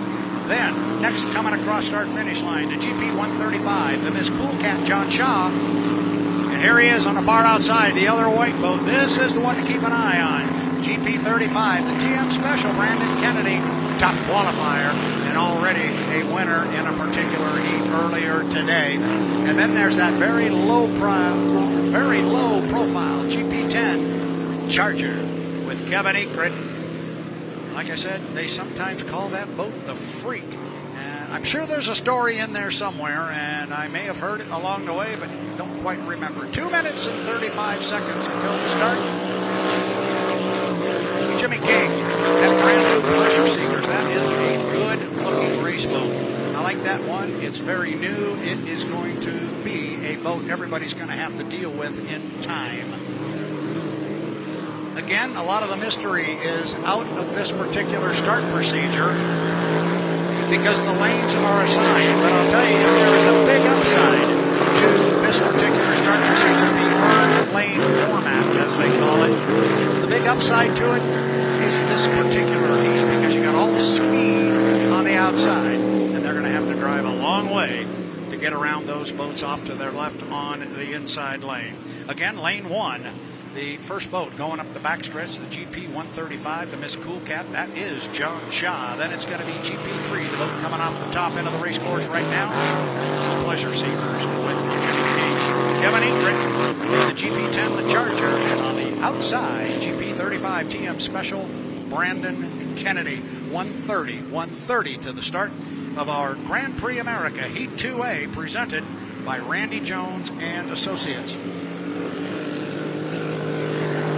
Here comes John Shaw across the start finish line. I like that little tail section he's got there on the back of the cowling. That was pretty good. He's going to be followed by Kevin Egret, who makes it down to the start finish line just to get a timing mark. Now he pulls his foot. Here comes Brandon Kennedy. He knows exactly what he wants. He just comes slowly down the corner, and now we get a boat across the infield. That is Jimmy King, and he pulls up alongside Brandon Kennedy, but off to his left as they go down to the bottom end of the race course. Inside 50 seconds, coming up on 45. John Shaw has his go down to the bottom end. See if he does go all the way down, and indeed he does.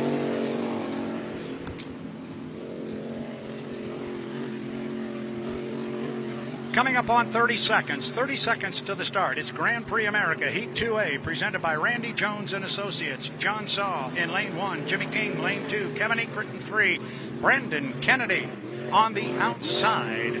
That's Shaw that is pulling up to the field with a lot of speed, and he's going to be on an inside lane with only 10 seconds to go, and Shaw might be able to put his hammer down right now and make a good start. We'll see. We've only got 5 seconds to go.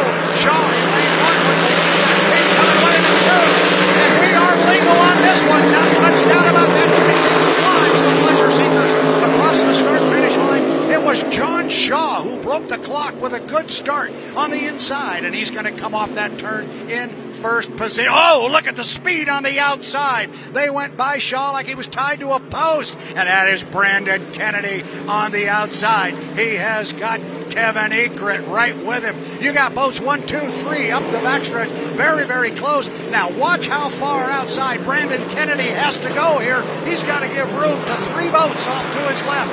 But Brandon Kennedy, GP 35 TM Special, running like a rocket. And Jimmy King in lane number 2.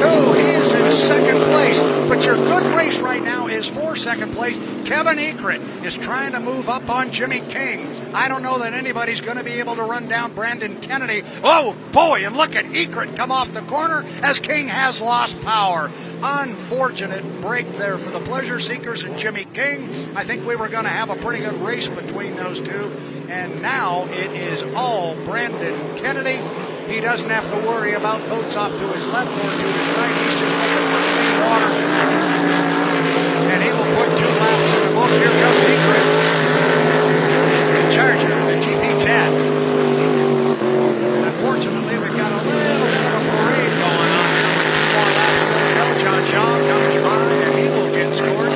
The start was legal. If I did not mention that, the start was legal. We called it that way from our vantage point here on start-finish line. They were back probably a second and a half, maybe a tick and a half, maybe 2. Should get the white flag, and indeed we will. Brandon Kennedy, GP 35, TM Special. Boat's looking awfully small. He just picks up that right side and then sets it back down very gently. He is on the final lap. So is Kevin Egret in the Charger GP10. Look at Kennedy come off the corner. Man, he comes out of that corner hard. He's just got really strong acceleration. John Shaw will come down P2.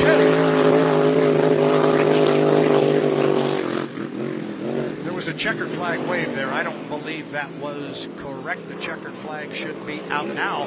And we have lost. We've lost the Charger. Here comes Brandon Kennedy. I don't think there's any question that he was legal at that start. And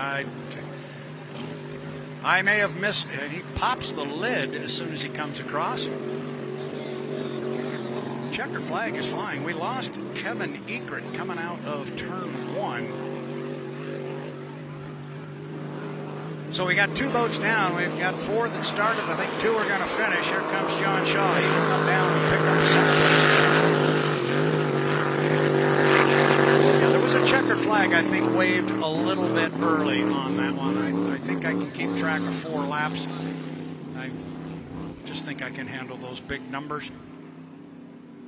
So unofficially, from where we're watching, we had 4 boats start, 2 boats finish. First place in lane number 4, GP 35, the TM Special. Woo! Brandon Kennedy behind the wheel. And then our second place finisher from lane number 1 initially, GP 135, the Miss Cool Cat, and John Shaw.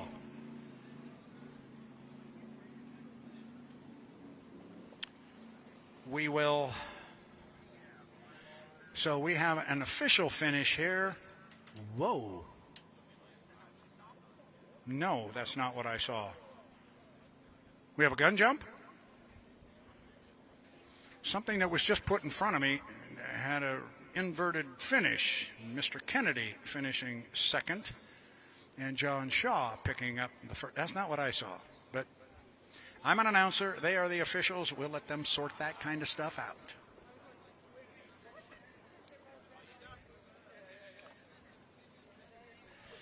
The 10 and 3 officially did not finish. We had that. Now we're having another set of numbers put in front of me. Is that official? So you're saying Brandon Kennedy jumped the start? Well, he certainly finished in first place. Wasn't even close. Well, remember, we saw that checkered flag. I'm confused, so I'm going to leave the door wide open that I'm wrong on this. But oof.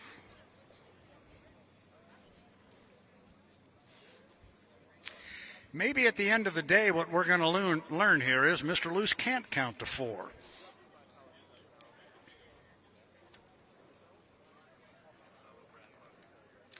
Oh, great. Now we got people here at start-finish line. I can hear through my headset saying it's my fault. Of course it is. Now I've got radio people yelling. I'm losing ground here, Denslow. I'm getting hurt.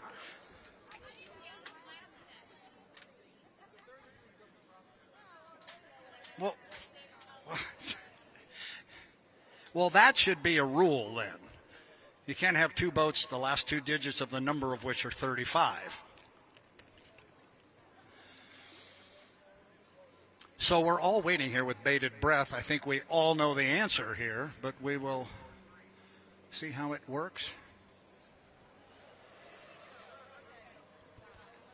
I'm going to keep it right here. I don't want to send it back yet because as soon as I do, somebody will come down and go, okay, here's how it ended.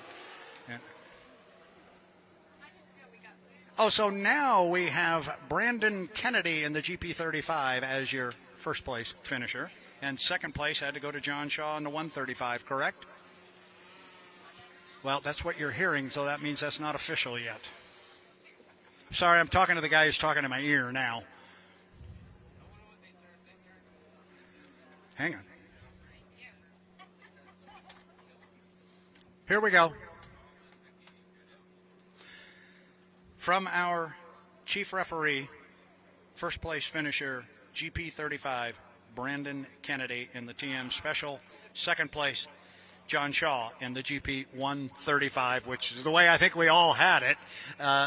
Anyway, thank you both down there. Thank you up on the tower. There was a bit of an issue with the flag. There was an early checkered flag that got tossed, and we saw it, but there was... Don't leave your phone.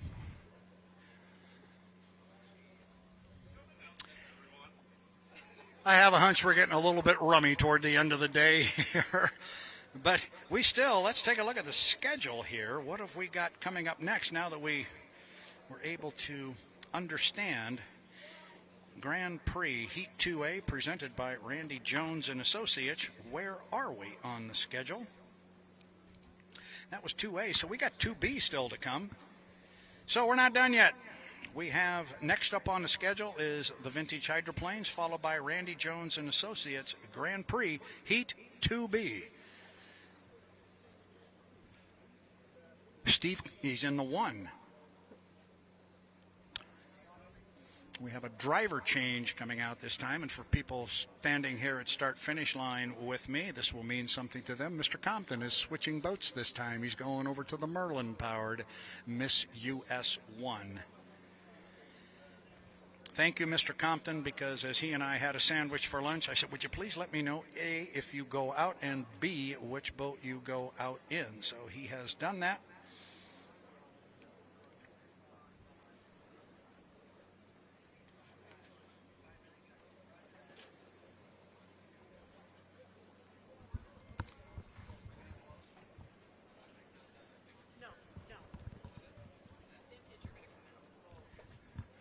So we got our vintage boats on the water, and I'm hearing talk of a 5-minute mark for our vintage boats, I believe. They should be. Are they in the water?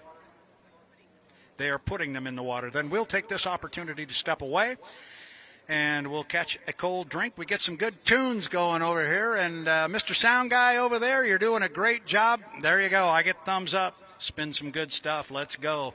Nick, turn me off here. We'll step away and be right back with vintage hydroplanes.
heard if they cut course, wave a black flag early.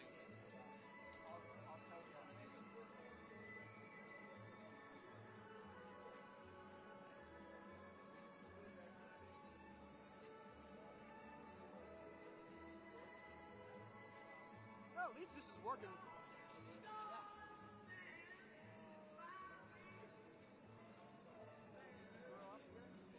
No, I'm all over the place. I'm originally from Stillwater, Minnesota. Then moved down to Titonka, Iowa. Then moved to Jonesboro, Arkansas, and now I live here. My parents are contractors for the government, so we go from place to place when we're needed. Oh, it's great. We had to get out of Jonesboro because it was starting to get trashy. And not the good kind.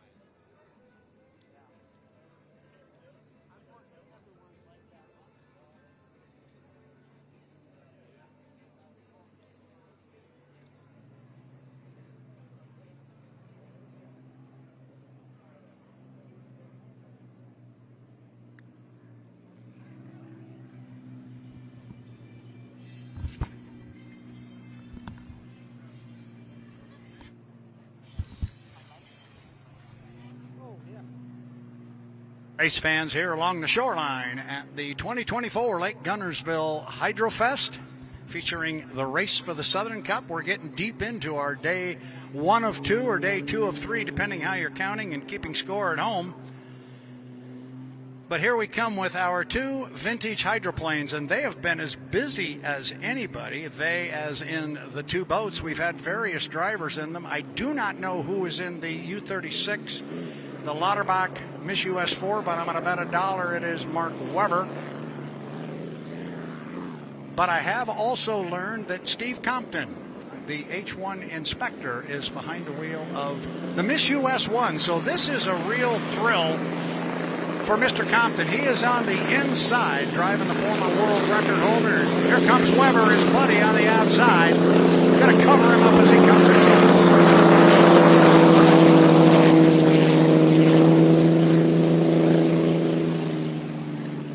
If you never did it, it's tough to go back and do it again, but when 6 of those, especially if you had 6 open stack Merlins going down the course at one time, wide open and touching a $180, $185, it was something special.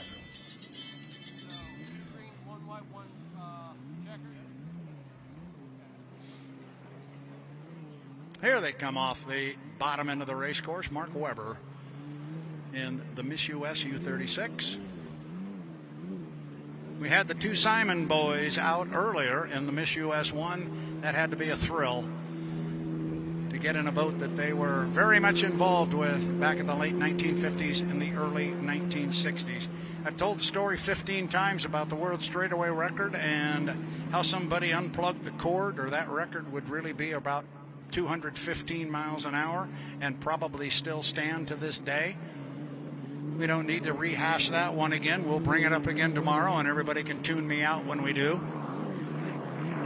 So I think what we do this time is at least take this opportunity and point out the boat that is leading in the upper corner. Look how Mark Webber has to horse that boat through the corner. They literally had to drop these boats off a step and get the rear end of the boat down in the water and then literally just horse them around the corner, as opposed to what we see today where they hang that skid fin and it just drags them around the corner. But let's listen to vintage hydroplanes right now.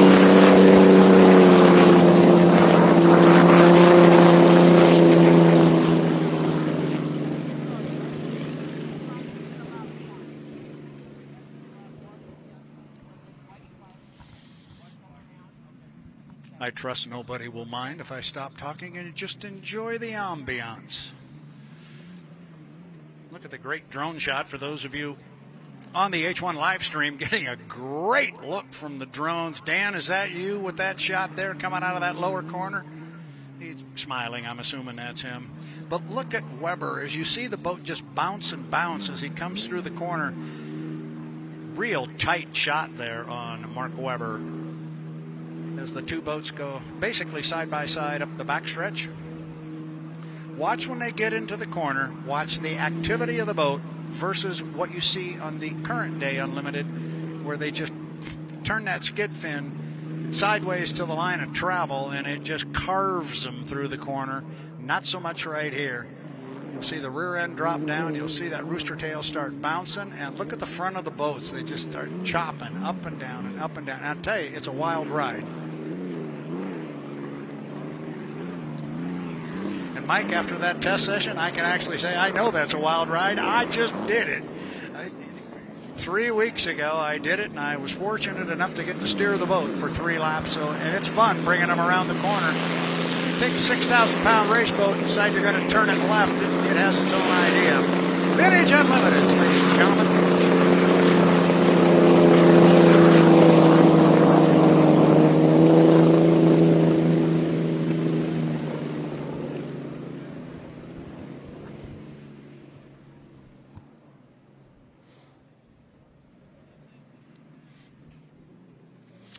They are on their last lap. I'll tell you what, one of the big issues with these particular boats back in the day, these are World War II aircraft engines, and even when they were the mainstay of the sport in the 50s and 60s, you still always had the reliability issue because teams and crews and so forth, they were pushing the limits of these motors so far. And they were modifying things, and the motors just really had a tough time starting and finishing, and not in the same heat. They had a hard time getting started, and then they had a hard time finishing. And so many times we had our lead and apparent winning boat in a particular heat break something. Maybe it would be the often argued about quill shaft in the motor, or a supercharger would let go. But so many times that would happen. The turbine motors of today are so reliable. So one last time here for our Saturday event, we'll step away from the mic and enjoy the sound of vintage hydroplanes.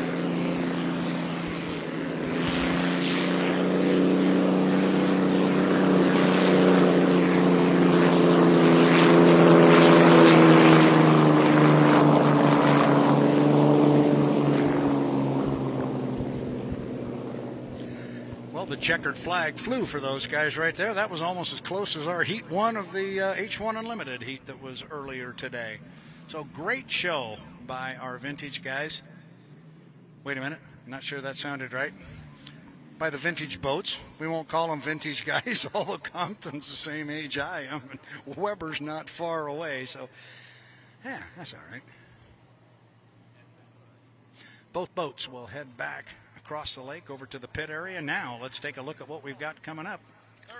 Grand Prix America Heat 2B, presented by Randy Jones and Associates. On my schedule, that one is slated to come at 4 o'clock. Let's take a look at the clock. I've got 3:42, so tremendous job here to Katie Norton and her staff and all the officials and the race teams of keeping this event so far today on schedule. We are basically right on the button right now. And at the end of today's racing on the water, we are going to have a trophy ceremony for all of the heat winners today. We'll have it on the award stage at the start-finish line, and everybody is invited to come down and take a look.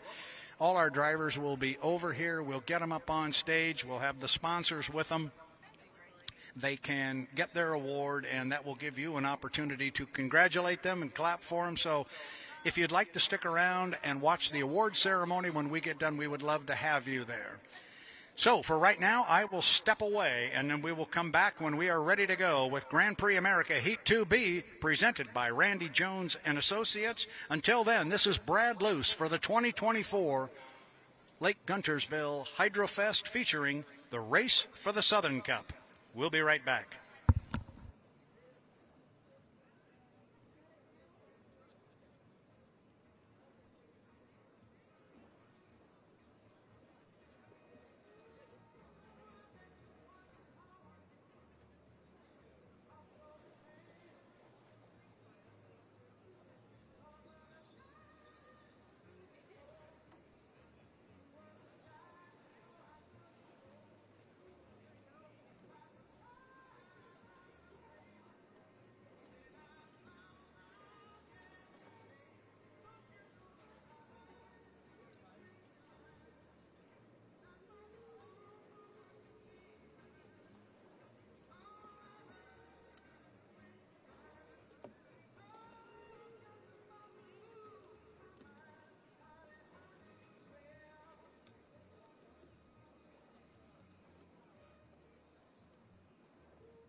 All right, ladies and gentlemen, here on the shores of beautiful Lake Guntersville this afternoon. This has turned into an outstanding afternoon. Hard to think we had that rainstorm come through here a little while ago, but we did. It went through. That's the key part, and the weather right now is beautiful, and we are getting ready for our Grand Prix America Heat 2B, presented by Randy Jones and Associates. As I said before, the Lake Guntersville Hydrofest and Grand Prix America would like to thank you, Randy, and everybody on your team for your continued support of Hydrofest throughout your sponsorship over the years. This type of an event does not happen without sponsorship. You have been integral to that, and all of us, fans and racers and officials alike, thank you to Randy Jones and Associates for their sponsorship here. And right now their sponsorship is Grand Prix Heat 2B. It is coming up next. So here we go. That means I got to do my walk again. If you hear kind of a bump or a thud, it probably means I didn't make it.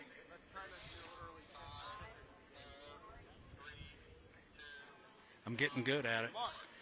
And we just crossed through 5 minutes until the start. Let's take a look at who's going to be in our Heat 2B of Grand Prix America, presented by Randy Jones and Associates. And this one could be fun again. We've got that inverted thing going on.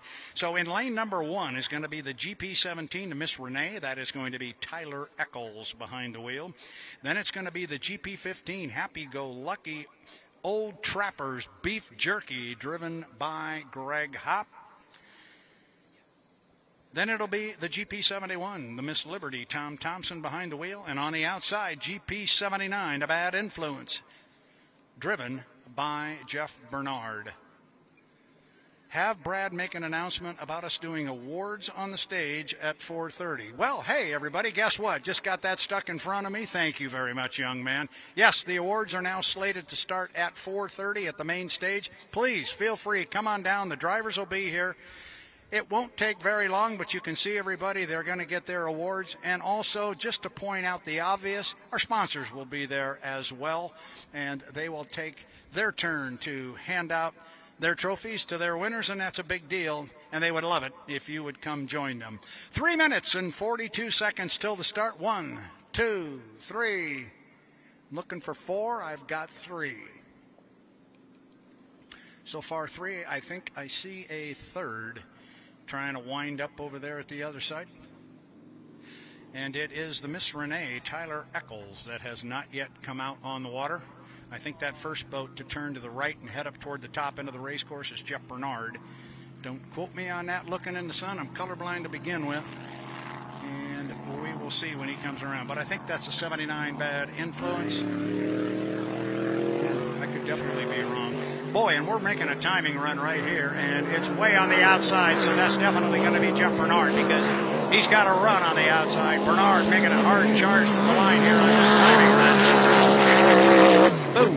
And you'll watch him immediately shut it down. He now knows how long it takes him to get from the entrance pin to 2 to the start-finish line. The other 2 boats that are going to come around is going to be Tom Thompson and the U71 of Miss Liberty. And on the inside, right now, it's going to be Greg Hopp in the Old Trappers. There's Tom Thompson across the line. Greg Hopp in the low profile, yellow. GP15, Happy-Go-Lucky Racing, Old Trappers, Beef Jerky. Looking at the clock at 2:15 till the start. All 3 of our boats are down toward, oh, take that back. 2 of them are down at the bottom end of the race course. It's starting to look more and more like we are not going to have Tyler Eccles in the Miss Renee, and that this will be a 3-boat heat. Boats are spread out a little bit at the 2-minute mark. Coming around the top end, here comes Jeff at GP79. Because Jeff had such a good run earlier on in the event, he now gets things inverted on him, and he's going to have to do it again, but this time from an outside lane. So we're not going to have 4 boats in this one. We're only going to have 3, but I'll tell you what, I like this. I like this a lot. I think this heat could be very, very competitive. It also looks like Greg Hopp just fell. 17, I'm told in my ear, is away from the dock. He better hurry to get across, but quite candidly, he has got time.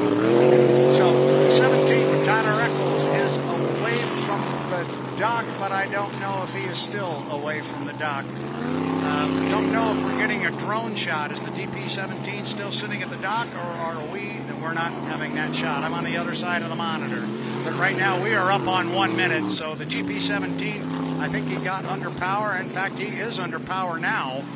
It'll be interesting to see how they want to score that, because we are inside 60 seconds. In fact, we are to 50 seconds to the start. And it's really going to be tough on Tyler Eccles coming across the lake, because he is slotted in lane 1.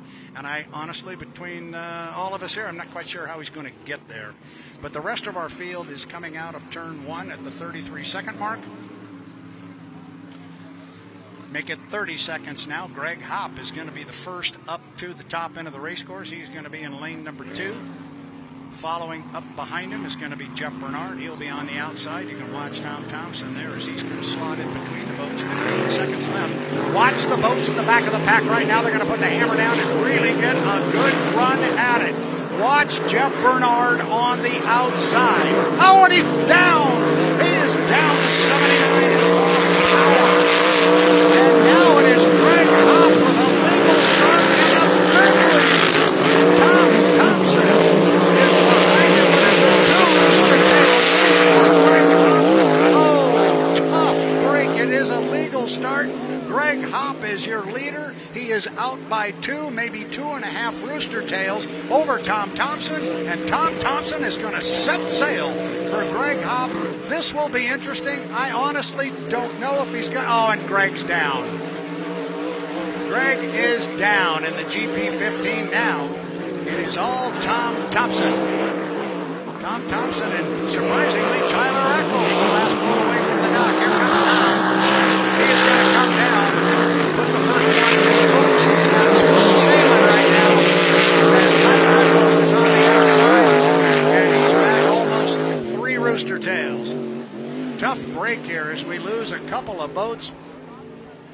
Jeff Bernard was really going to bring a lot of boat speed to the start-finish line. He was going to be way on the outside, and all of a sudden something let go, and he is now dead in the water at the top end of the race course. Meanwhile, not dead in the water at all, Tom Thompson in the Miss Liberty, GP71. Whoa, he went way, way wide. Tom Thompson, in fact, he went so wide that Tyler Eccles went even wider and went outside of Jeff Bernard. Way outside. It could have been perhaps rather interesting had Tyler Eccles realized what was happening there and taken a dive to the inside lane. He might have had a shot to really make it interesting for Tom Thompson. Tell you what, though, Tyler Eccles is not done here. This is not done. Keep an eye on this. Tyler Eccles is closing on the outside on Tom Thompson. That 2.5, 3 rooster tail lead is down to 1, and they're going to come down now and pick up, I believe, a white flag. Should be a white flag with 1 to go. Tom Thompson puts the hammer down, starting to open up a little bit more water. But as he entered the corner, it was just a rooster tail. Now Tom Thompson has opened it back up, and the GP71, the Miss Liberty. You have to wonder there if Tom Thompson was just taking it a little bit easy, and all of a sudden the radio person said, you know, he's getting kind of close. You better give it a little squirt. He did. He's now out by almost 2 rooster tails. One more time. Tyler Eccles doesn't want to let him go, but it's going to take a yeoman effort here up at the top end of the course. He's going to take a charge at it, but I think he's going to run out of real estate on this one. Nice corner up there for Tom Thompson. He will come around, and the checkered flag flies. It's going to go to Tom Thompson. And this little hard charging. Tyler Eccles come home in second. Tyler Eccles has to feel like one of the happiest guys in Guntersville. He barely made it out on the race course, and he's going to wind up with a second-place finish. Tom Thompson, he couldn't seem to shake Mr. Eccles, who just didn't really want to go away. Now, Tom Thompson, we'll check with the officials again, but from what I saw, he picked up a checkered flag. Now, maybe there's something going on that we do not know about. And I'm getting voices in my ear that's telling me they are checking some things out. I do not know what that might be, but the officials are huddled up. Meanwhile, Tom Thompson.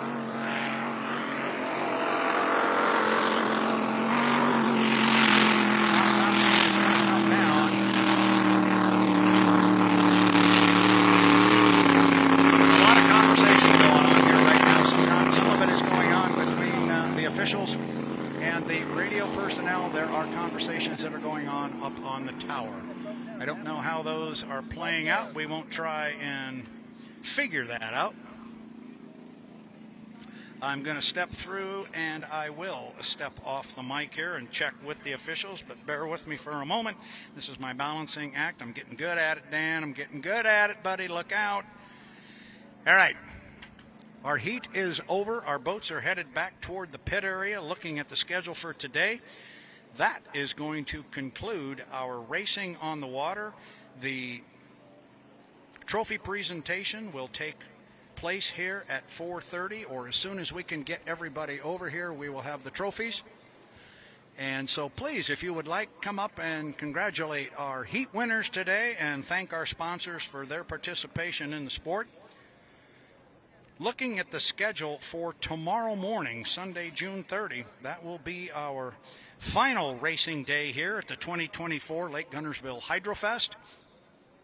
Our gates will open at 8 a.m., and then from 8 until 9:30, we are going to have Grand Prix America and H1 Unlimited testing, and then at 9:30, right out of the box, Farm Fresh Grand Prix Heat 3A. That'll go at 9:30. At 10 o'clock, it'll be the Guntersville Waterboard H1 Unlimited Heat 3. Our vintage boats will hit the water at 10:30. 11 o'clock, the Farm Fresh Grand Prix Heat 3B, followed at 11:30 by the Guntersville Waterboard Unlimited Heat 4. We'll take a break from 12 to 12:45. We'll have a Grand Prix driver autograph session at 12:15. And then we will move through with the Citizens Bank and Trust Stock Outboard Marathon number 2. Then we'll have the Grand Prix Last Chance Qualifier. That'll happen at 1:30. At 2 o'clock, the Electric Board of Guntersville Unlimited Heat 5. Another run by the vintage boats. 3 o'clock, Electric Board of Guntersville Unlimited Heat 6. Then we will go to the Grand Prix Southern Nationals Championship. That will happen at 3:30. 4 o'clock, we'll have the last run of our Stock Outboards presented by Citizens Bank and Trust.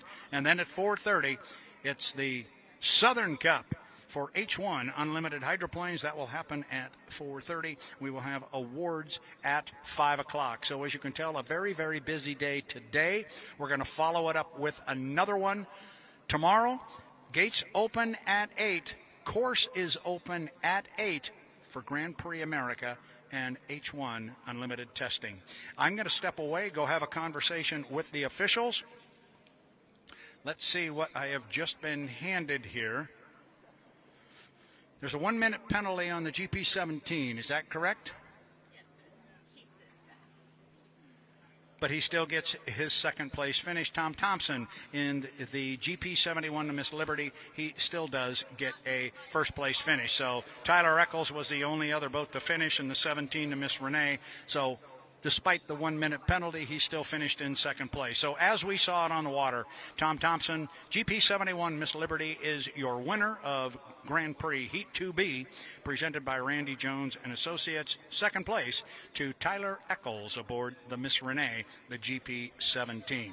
So I am going to step away.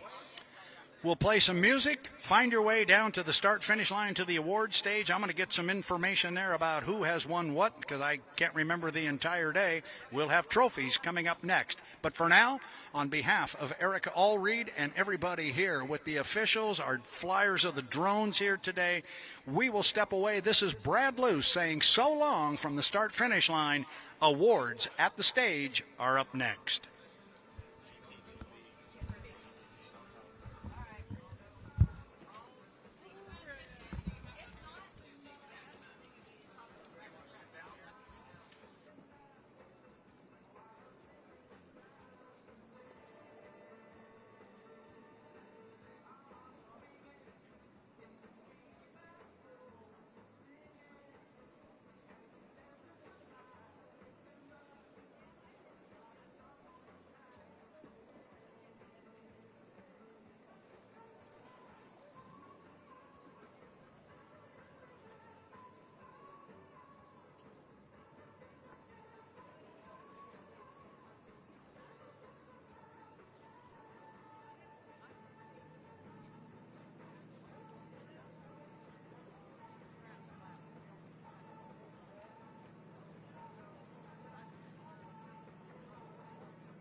Thank you. Andrew Tate, Goodman Real Estate to you, 91.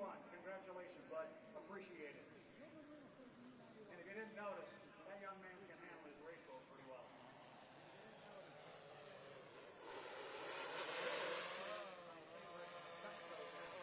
There he is. Are you ready to go with this? We get Brandon? Go. Now you got people to talk to. So your interviewing skills that we were honing earlier were ready. You're ready to make this happen. All right. So, sir, thank you very much again for your sponsorship of our GP Heat 1A and Heat 1B. The winner of that first one, GP 35, Brandon Kennedy, and then TM Special. That thing is a rocket ship, and he proved it. I'll let you have the mic. Congratulations, Brandon.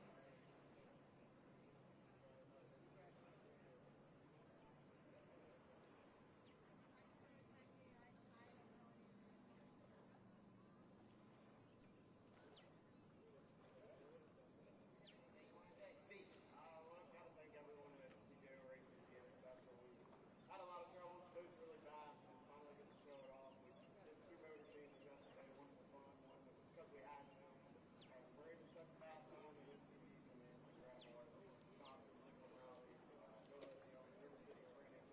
They do so much for our team, it's really a super good show. And we got second, we did a wild one for sure. I mean, I looked in my mirror and there was still 2 moves there. It's not often that you do that for a whole lap. So it's incredible, and that's something everyone is keeping it down.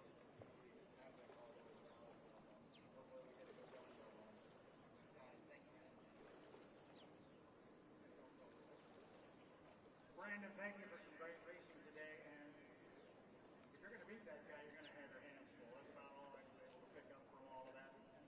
You were also, thank you again, our sponsor for Grand Prix America Heat 1B. This one goes to Jeff Bernard, GP 79, a boat called Bad Influence. Jeff, come on up.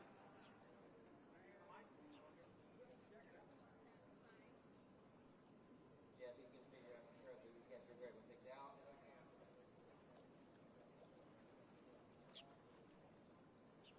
Anything you like to say in the crowd, the audience? Just thank you, John, for giving us sponsorship money.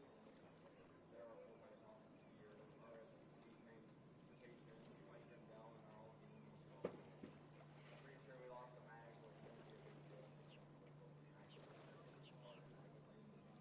For the final, but we'll be back tomorrow. Try to get a couple of weeks tomorrow and get a lane as we can.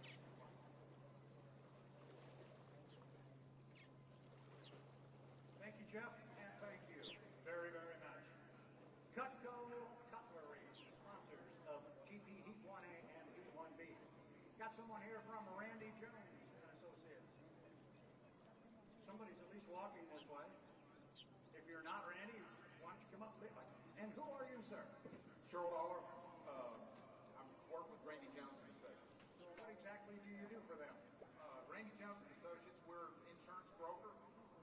Here, we've got 14 offices in 3 states, but Randy does live here in Guntersville on the lake, so insurance. Very, very good. Well, let's step over here and get you out in front because the cameras are always a lot of fun. But we want to take this opportunity to thank you and the organization for the sponsorship of the 2 heats today. These events don't happen without sponsorship, so thank you guys very, very much. Well, we want to thank y'all. We want to thank all the racing teams and the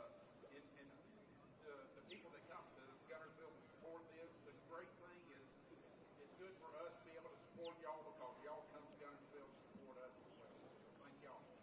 Kind of sounds like a win-win situation. We need to keep this one going.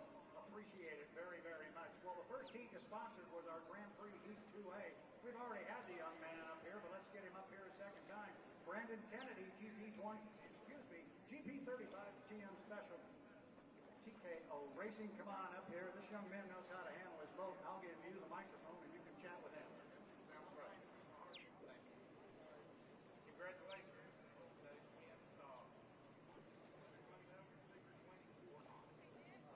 Good sleep, having a good family, having a good wife, having a good kids, be active. All my whole family. This is a family support. Just keep going. We got half our family up in Rockville, Ontario, racing this weekend with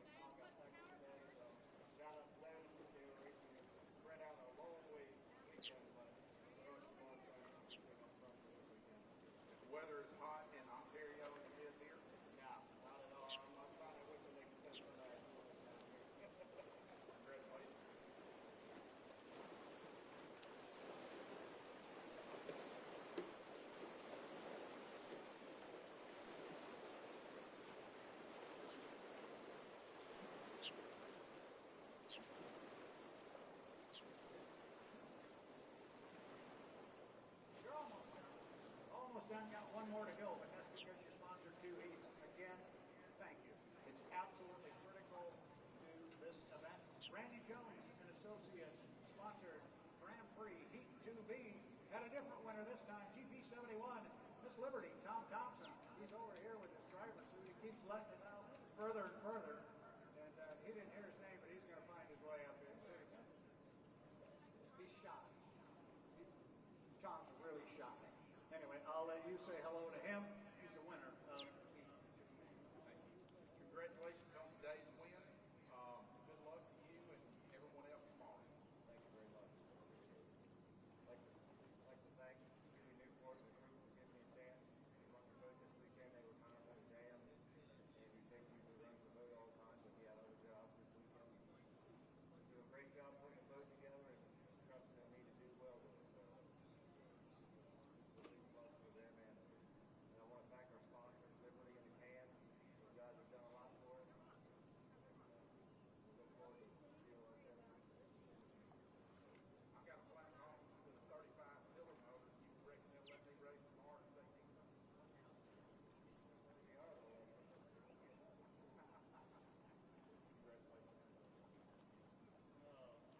Very good, and thank you, sir. Come. Oop. Photo op. This is for the office wall. Get the trophy up. There you go.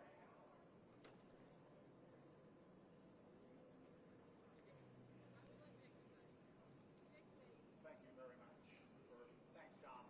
Appreciate it. So, hopefully everybody had a good time today. Very, very safe racing. Very, very good racing. And as I like to say when we go down the road of these things and with our live stream and everything we're doing in these events, you ain't seen nothing yet. Let's do it again tomorrow. Good night, everybody. Be very careful going home. I want to see all of you back here tomorrow morning. Gates open at 8. We're on the water at 8 o'clock. Good night, everybody.